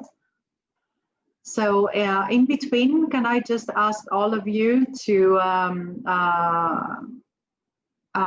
link to the evaluation questionnaire? Please don't forget to fill it in by the time we finish this webinar or a little bit later, because this is very important for us, and this would give us a lot of good input as part of the evaluation and quality assurance of the project. So please devote a few minutes afterwards to fill in the evaluation questionnaire.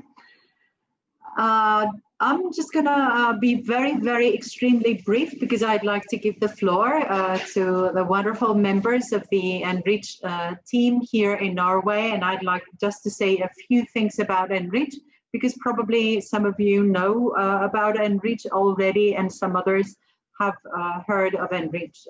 Even I mean today, you probably more or less have an idea of what it is. But I'd just like to say briefly that Enrich stands for English as a lingua franca practice in inclusive and multilingual classrooms. And it's an Erasmus funded project. We started the project back in 2018, and the project is going to come to an end at the end of August 2021.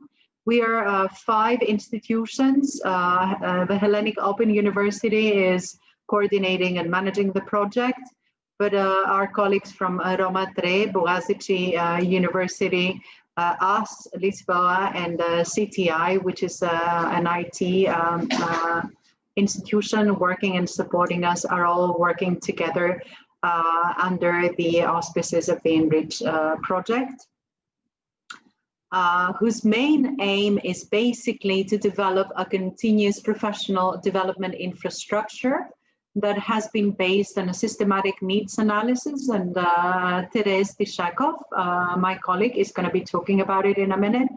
The infrastructure is also very much hosted in a modern and user-friendly online environment, which consists of a blended learning Cpd course, and my colleague Lina Schwala will be talking about it.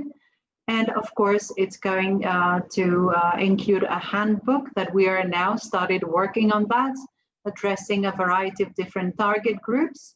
And colleague Mona Flangfeld will be talking briefly about this. Oh, sorry, that's Kirsten. Oh, this is a big team of people, and we're all coordinating efforts here. And of course, all of this is piloted, evaluated, and disseminated. And now my colleague Mona Flangfeld will be talking about it, of course.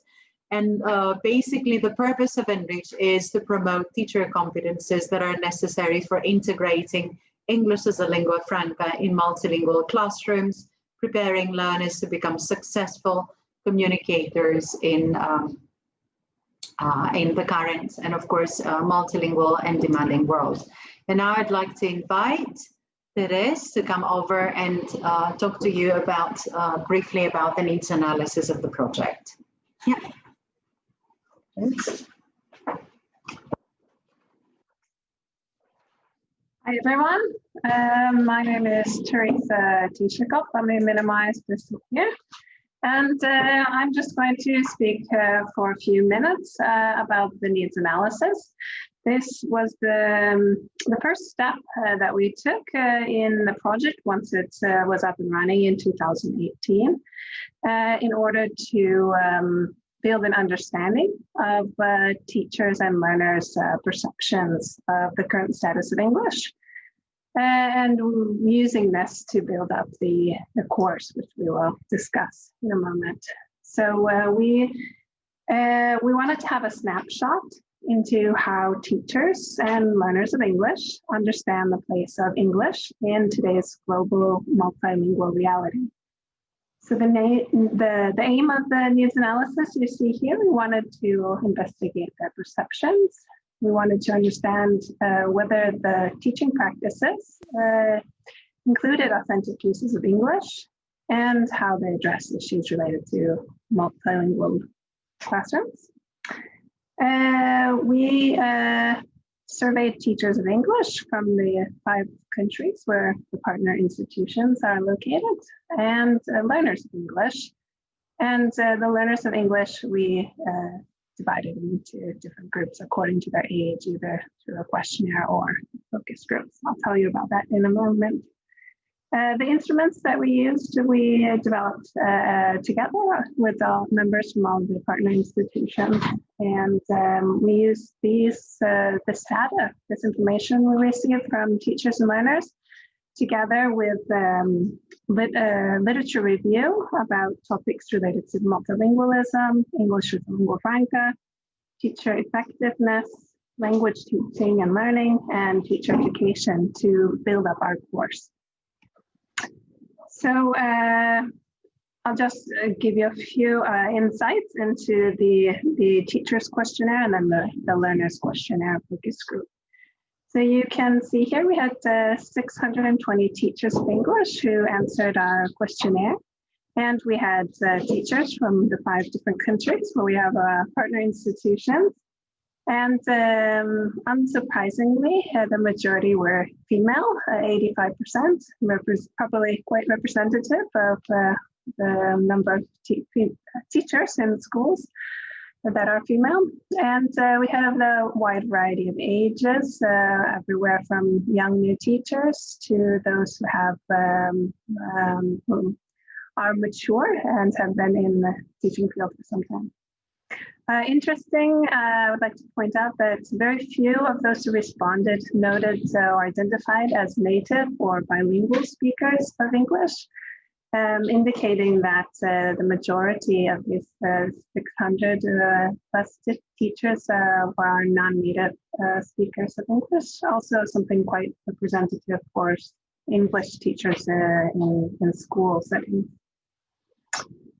And just to give you a taste of the teacher's questionnaire, we were asking types of questions that required Likert scale responses, and we had different statements like who you'll see here on this slide and the next, where we were asking about either the teacher's practices or their beliefs about English.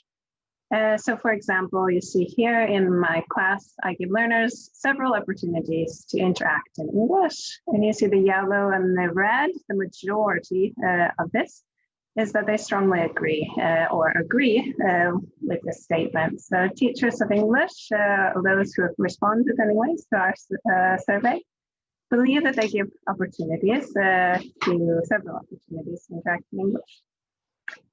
Or this next statement, I expose my learners to uses of English similar to those they may be exposed to outside the classroom. And here again, we see that 65% are saying that they always or often do this. A few more quickly questions that were about the practices. I developed my own additional teaching materials to address the needs or wants of multilingual learners, or I teach standard English pronunciation to my learners. I'll just going quickly because of the time pressure I feel I should adhere to. So a few of the questions about the teachers' attitudes or beliefs. For example, teachers of English should have native-like pronunciation. Here we see more variation in the response with a number of the teachers neither agreeing or disagreeing, or that another question that non-native teachers can be good language models. And here we have a large majority saying that they strongly agree or disagree, which we found very interesting result. Going on to the learners questionnaire. So this was a questionnaire that we used with the older learners of English, those who are between the ages of 14 and 18.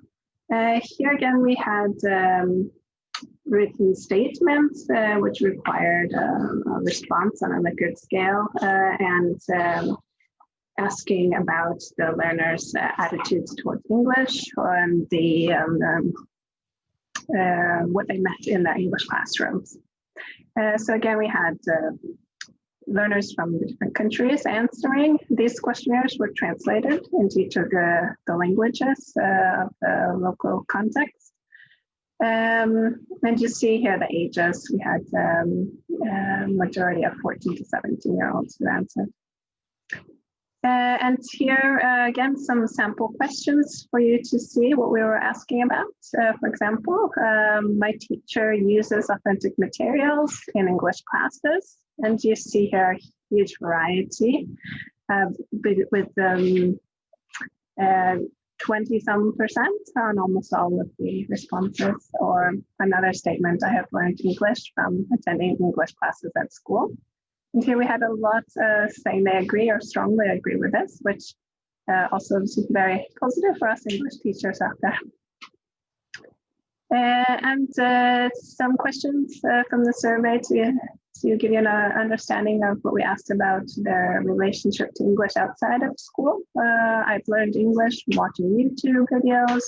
I've learned English from playing online games. I've learned English from listening to music. And you see here the tendency to agree and strongly agree or agree here with many of these different online methods that we find our pupils are learning from now. And then also some questions about their attitudes or feelings about how they can use English, like I can communicate English with other people, or I can learn more English outside of school than in the classroom. This chart here, you see we have this very neat and orderly line from the majority strongly agreeing. And I'll just say briefly about this last question here. Be a good speaker, not make mistakes. Here we see those who strongly agree are this dark blue color, 4%, and we have a lot not sure, they're not committed. All right, so briefly to tell about the focus groups. These were with younger learners of English, younger being from ages 11 to 13, and we gathered together small groups of on average 5 pupils and asked them to discuss about some topics related to their attitudes towards English and English learning. So for example, we asked such things as, when you think of English, what is the first thing, image, sound that comes to mind? You see we had some interesting different answers here. The American or the British flag or London came up, or very poetic, the sound of a violin at the beginning. It is complicated, then it is pleasant. You need practice. And of course, we asked about what do you think is English going to be beneficial for you later in life. Every response you see here was yes, yes, yes. If you need English to have a job, you need English to communicate with the world. And here are a few more examples. Do you ever use English outside of school? Yes, yes, sometimes yes. And where do we use it? We have all these apps coming up and internet and playing games. And also finding that some pupils were telling us about in social situations with multilinguals. I think I will stop my part of the presentation here and give the floor. So this was all the data, all the information we had in our heads as we further developed the course. Could you move the slides for the mail afterwards, Teresa? Sure. Great, thank you, Teresa. Sure. Thanks. Hi, Lina. Hi, Dina. If you could just move to the next slide for me, thank you. I'll talk just briefly about the Cpd course. As Dina has already mentioned, a central aim of the Enrich project was the development of a continuous professional development course, or the Cpd course. And the aim of the course was to empower teachers to build on the linguistic diversity of today's multilingual classrooms, and thus use this linguistic diversity to prepare learners to communicate in English in an increasingly multilingual world. So that's the background, the central aim of the course. Next slide. You can go ahead and go down 3 clicks. We'll just take everything at once. So one of the envisioned outcomes of the course would be that it would serve as a bridge to fill some of the gaps that we might have in our English teaching in the classroom. And two of the aims were to serve a bridge between English classrooms and the outside world, or English classrooms and the digital world. Another aim, though, was actually that it would create connections between teachers of English across a range of instructional contexts in a larger and more global community of teaching practice. And in doing so, it would help give teachers the opportunity to gain experience using English as a lingua franca with many different speakers with different language backgrounds. Next slide. Thank you. I think there's 4 points. Yes. The goal of the free online course was to provide teachers with knowledge of English as a lingua franca and principles of ELF-awareness and ELF-aware teaching. Another goal was that it would provide teachers with knowledge and opportunities to share experience about ELF-related issues with teachers across a wide range of instructional contexts. And these instructional contexts were both inside of certain countries or nations, or across nations, or even across much larger geographical areas. A third aim was to provide teachers with knowledge and the sharing of experience and interaction with the various ELF experts that were involved in the project as team members. And finally, to provide teachers with a unique opportunity to learn about ELF and principles of ELF-aware teaching at home, and to develop locally relevant ELF-aware instruction in dialogue with a large and wider professional community of English language teachers.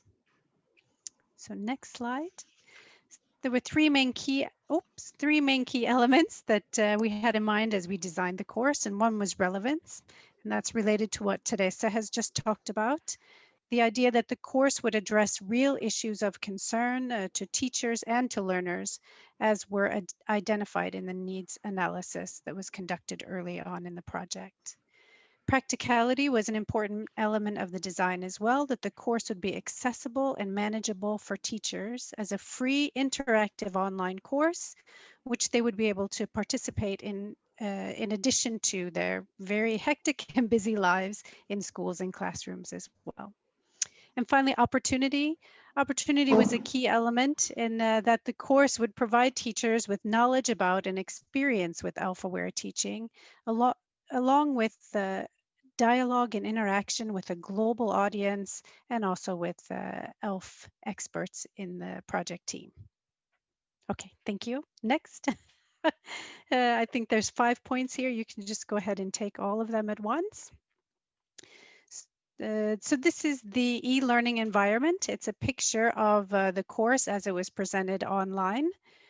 And the e-learning environment, as you can see in this slide, is quite unique in that it's presented in a non-linear manner. And the visual here represents how these different ELF-related topics are interrelated with one another, and yet they're somewhat categorized as well. So some structure was provided in the course by presenting 3 main areas or 3 central themes related to ELF-aware teaching. And you will see here the first one, if we look off to the left, is the using English, the circular units inside and categorized around using English are presented in blue. Then we have learning English up in the top right-hand corner. And these categories are presented in green, whereas we have ELF-aware teaching in the center, anything about teaching English that's provided in the middle in red. And in addition to this, the interactive nature of these different themes or areas or units is also represented in the visual representation of the course. As you can see, the dotted lines that go in and amongst all the different units. And that was also used to help teachers sort of navigate the different units of the course and what is a bit non-traditional, non-linear structure. Inside of each one of these circular units, online interaction was provided with different activities for reflection. The interaction was asynchronous, which made learning visible, but also encouraged dialogue between course participants, as well as dialogue with the team of ELF experts involved in the project. And this was done to some sense because each unit or each circular unit of the course was managed or monitored by a member of the Enrich team, which we call a course mentor. So the role of the mentor was to monitor each unit for any questions, any problems, or possible opportunities for encouragement, exploration, further exploration, debate, or consideration of whatever the topics were in the unit for those teachers who were in that unit at a given time. Just to say quickly, a little bit more about the e-learning environment, because it is quite innovative. In order to try to create coherence, you will see that there is an introduction and a final assignment and course evaluation, which are provided in yellow, sort of to give the beginning and the end of the course to create a connection between them. And finally, down towards the bottom in the middle, you will see a purple bubble or a circle, which provided useful materials, further reading, and a glossary of key ELF-related terms that teachers could download and use both during the scope of the course, but that they could also download and use for later use as well. Okay, we can go ahead and continue. Thank you. I think there's 3 points. I'd just like to say briefly a little bit about the final assignment, sort of how did the course end, or what did it culminate in? The course covered many different topics and issues related to ELF-aware teaching, and the final assignment was designed to allow teachers to explore the potential impact of ELF-aware teaching in their own context.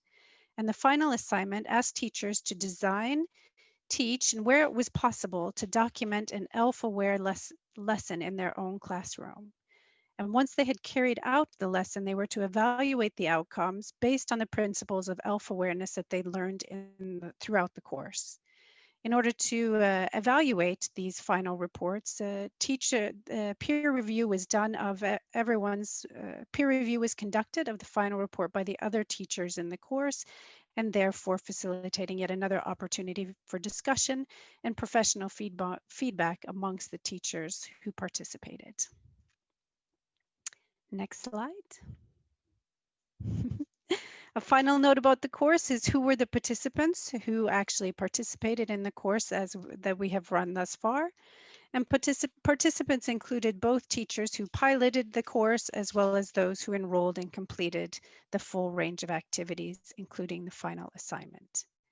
And these numbers are included in the graphs you see on this slide, and in total include over 300 teachers from a range of different countries. You will see in Norway, there were 8 teachers involved in the piloting, and there were 34 teachers enrolled in the full online course. And later today, we'll hear a bit from some of these teachers about their experiences participating in the online course just this last spring. Okay, next slide. And finally, just a little bit about the Cpd participants, who they were. As you can see from the graphic, the majority of teachers were female between the ages of 36 and 55, and many of them had some type of a master's degree or the equivalent. In addition, the majority of teachers had 11 years of teaching experience or more, which is interesting. But perhaps it's not as surprising as we might think, as ELF awareness involves exploring attitudes, beliefs, and practices that teachers may have established over the life of their professional careers. And of course, ELF awareness is important for younger and less experienced teachers, but it may be that this course added a layer of complexity that was rich and meaningful for teachers with the more solid and well-developed professional practice. But this is only speculation, and future research might give us some more insight into the characteristics of the teachers who chose to do the course and their possible motivations for doing so. So this was just a short summary of the aims, the envisioned outcomes and goals of the Cpd course, and a little bit on the organization of the online learning environment, as well as a description of the participants. Thank you. Thank you, Dina. Thank you, Linell. Now I'm going to give the screen to Mona Flanfeld to talk about the efforts of dissemination and diffusion within the program. Mona? Here.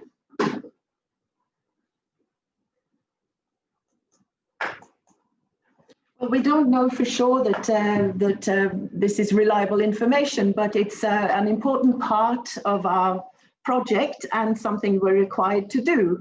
Dissemination, sharing information about the project in general and about various events and outcomes in the process.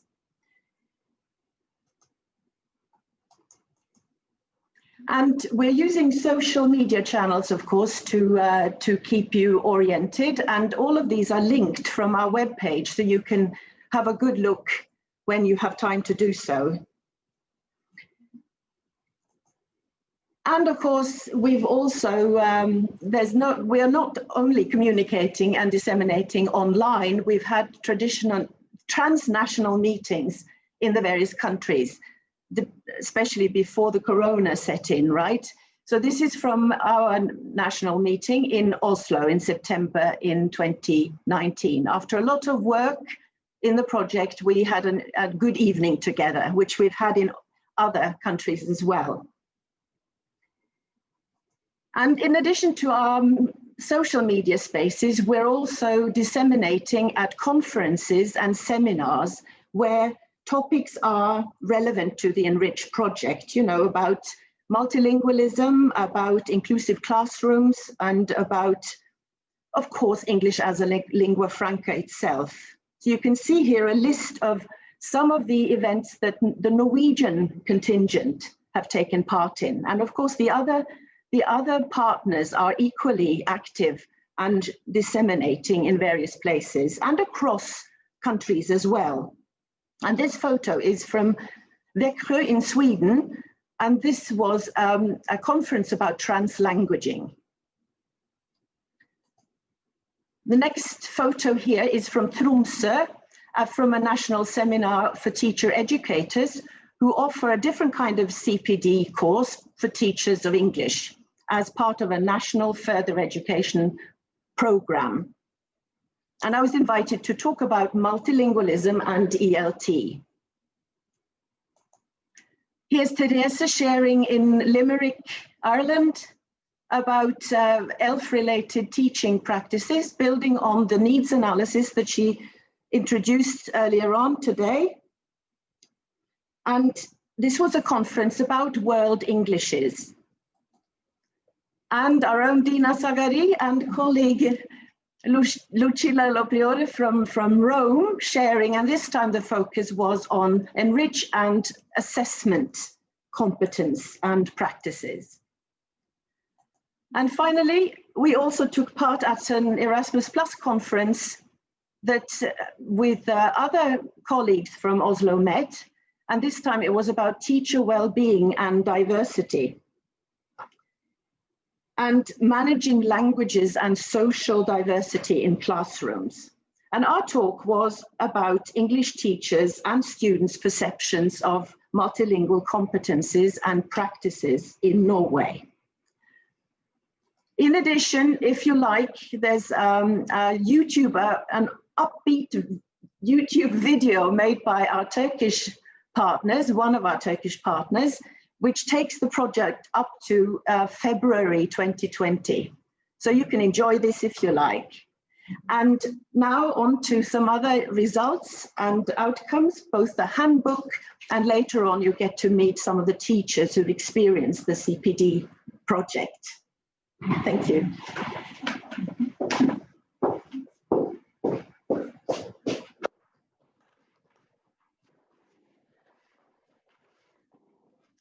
All right, hello. So my name's Kirsten Reed, and I'm going to talk to you about the Enrich Handbook, which we are just beginning our production of it now. So the Enrich Handbook, the final part of our Enrich production is a print publication. So just like the needs analysis and the Cpd course, this type of publication in the field of multilingualism and ELF has not occurred before at a European and global level. So we expect the impact to be particularly high. Now listen to this, because I'm going to give you an opportunity at the end of our discussion. This is intended for teachers, teacher educators, academics, and researchers, and educational policy makers. So the handbook has an introduction. It covers the needs analysis findings that Teresa just introduced to you, went over with you, an orientation, description of each course module, navigational guidelines, further reading materials, and a conclusion, reflections and lessons of the consortium. The introduction will have a special emphasis on the teacher competencies that the course focuses on developing in regards to ELF. E is for enrich, ELF. The N in enrich is for networking, teaching, which integrates ELF in multilingual classrooms, especially with learners from migrant backgrounds, including R, refugees. The I, using innovative teaching practices such as translanguaging and CLIL, and C, employing appropriate cultural content related to the H, European cultural heritage and high quality continuing professional development methodology.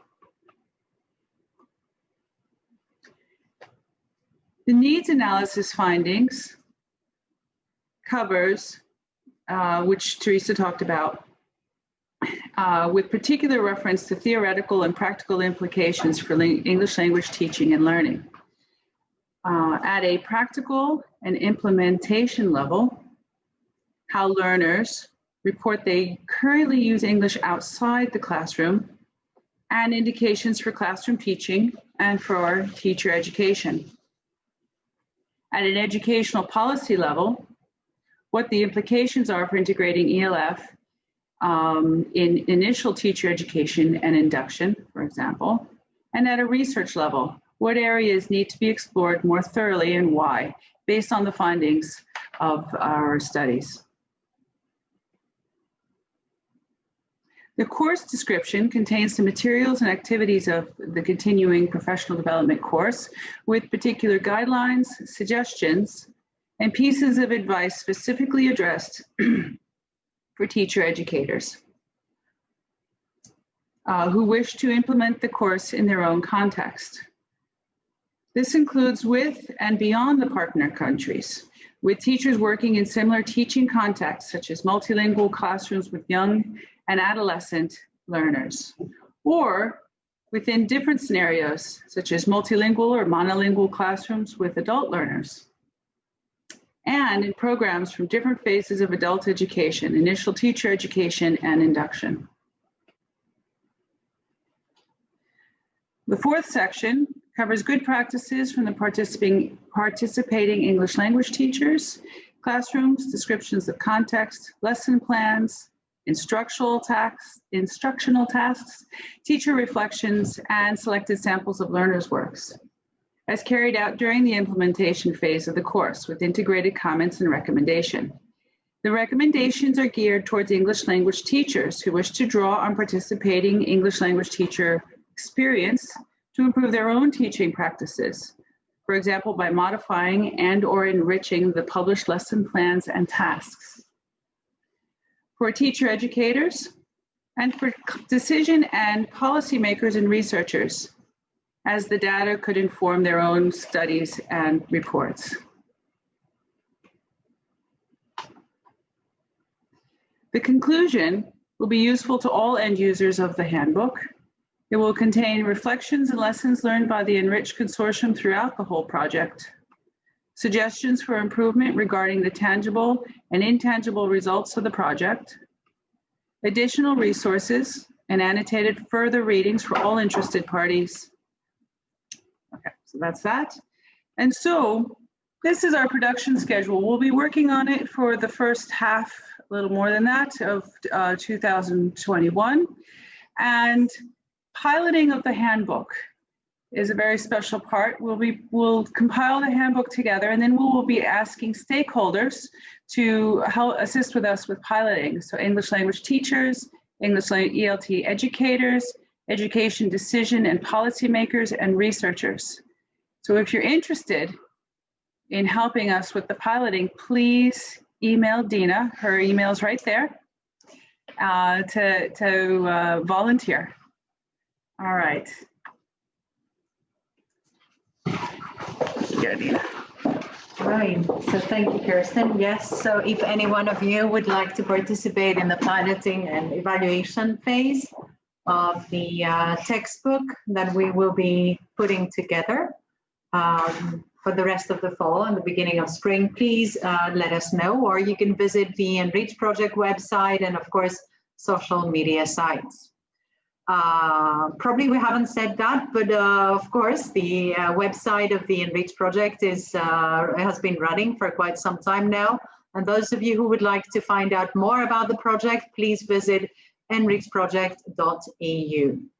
It's a wonderful website, and we should be extending a very big thank you to CDI, the company who's been supporting us, disseminating results and research of the project. So thank you very much, CTI, for taking care of that. And now we would like to move forward, and we would like to invite our wonderful teachers who have been with us all through the spring of 2020, implementing the materials of the Cpd course that we have already uploaded on the platform and will become publicly available after the life of the project. So I'd like to invite Camila Miller, Kirsty Erdvik, and Magdalene Leondu to take the screen now. So Camila, Kirsten, and Magda, are you here? Yes, can you hear us? Yes. Would you like to unmute your microphones? Yeah, I'm unmuted. Yeah. Yeah, great. So I'm going to give you the screen for presentations, and then at the end we're all going to meet together and allow the audience to come in with questions and comments, right? Okay, great. Okay. Would you like to share the screen? Yeah, I'll share my screen great. now. Okay, great. Please tell me if you can see my screen. Yeah, yes. Great. Let's see if I put it in presentation mode, what's going to happen. Can you see? No.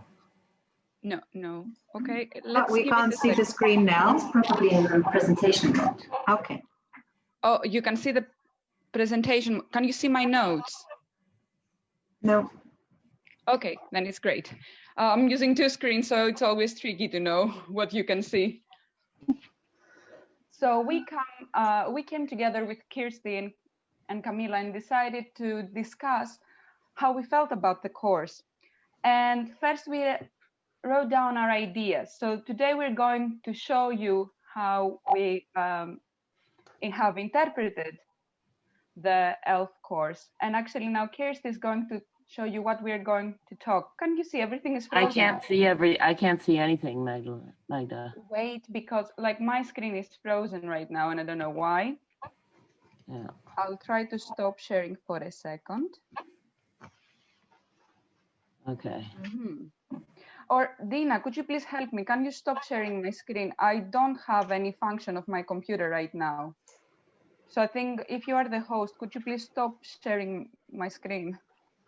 Okay. I think you as a host, you would have this function.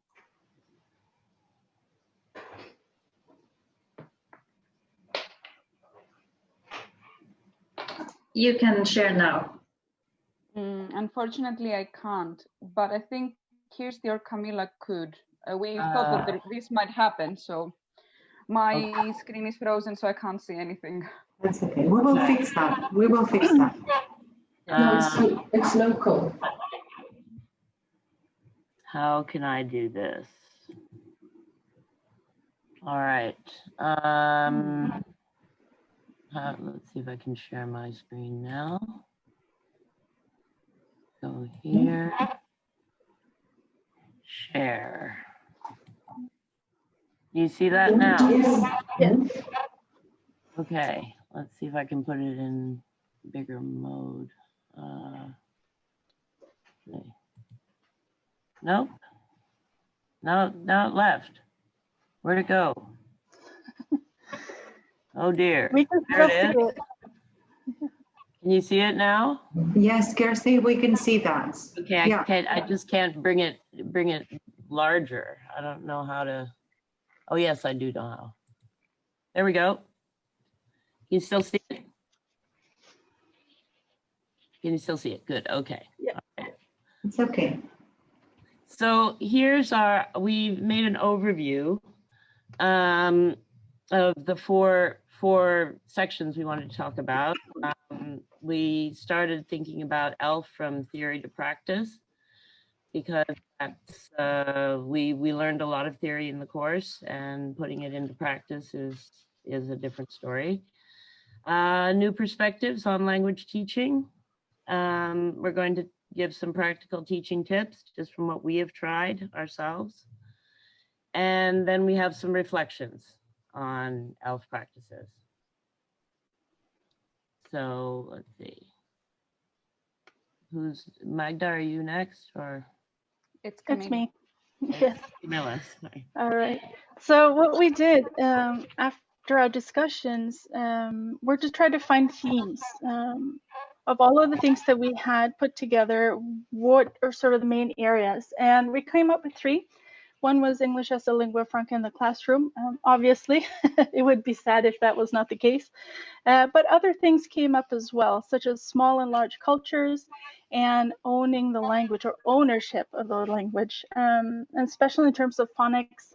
And we'll go through these in details now. Okay, so I'm the one who just switches. Okay.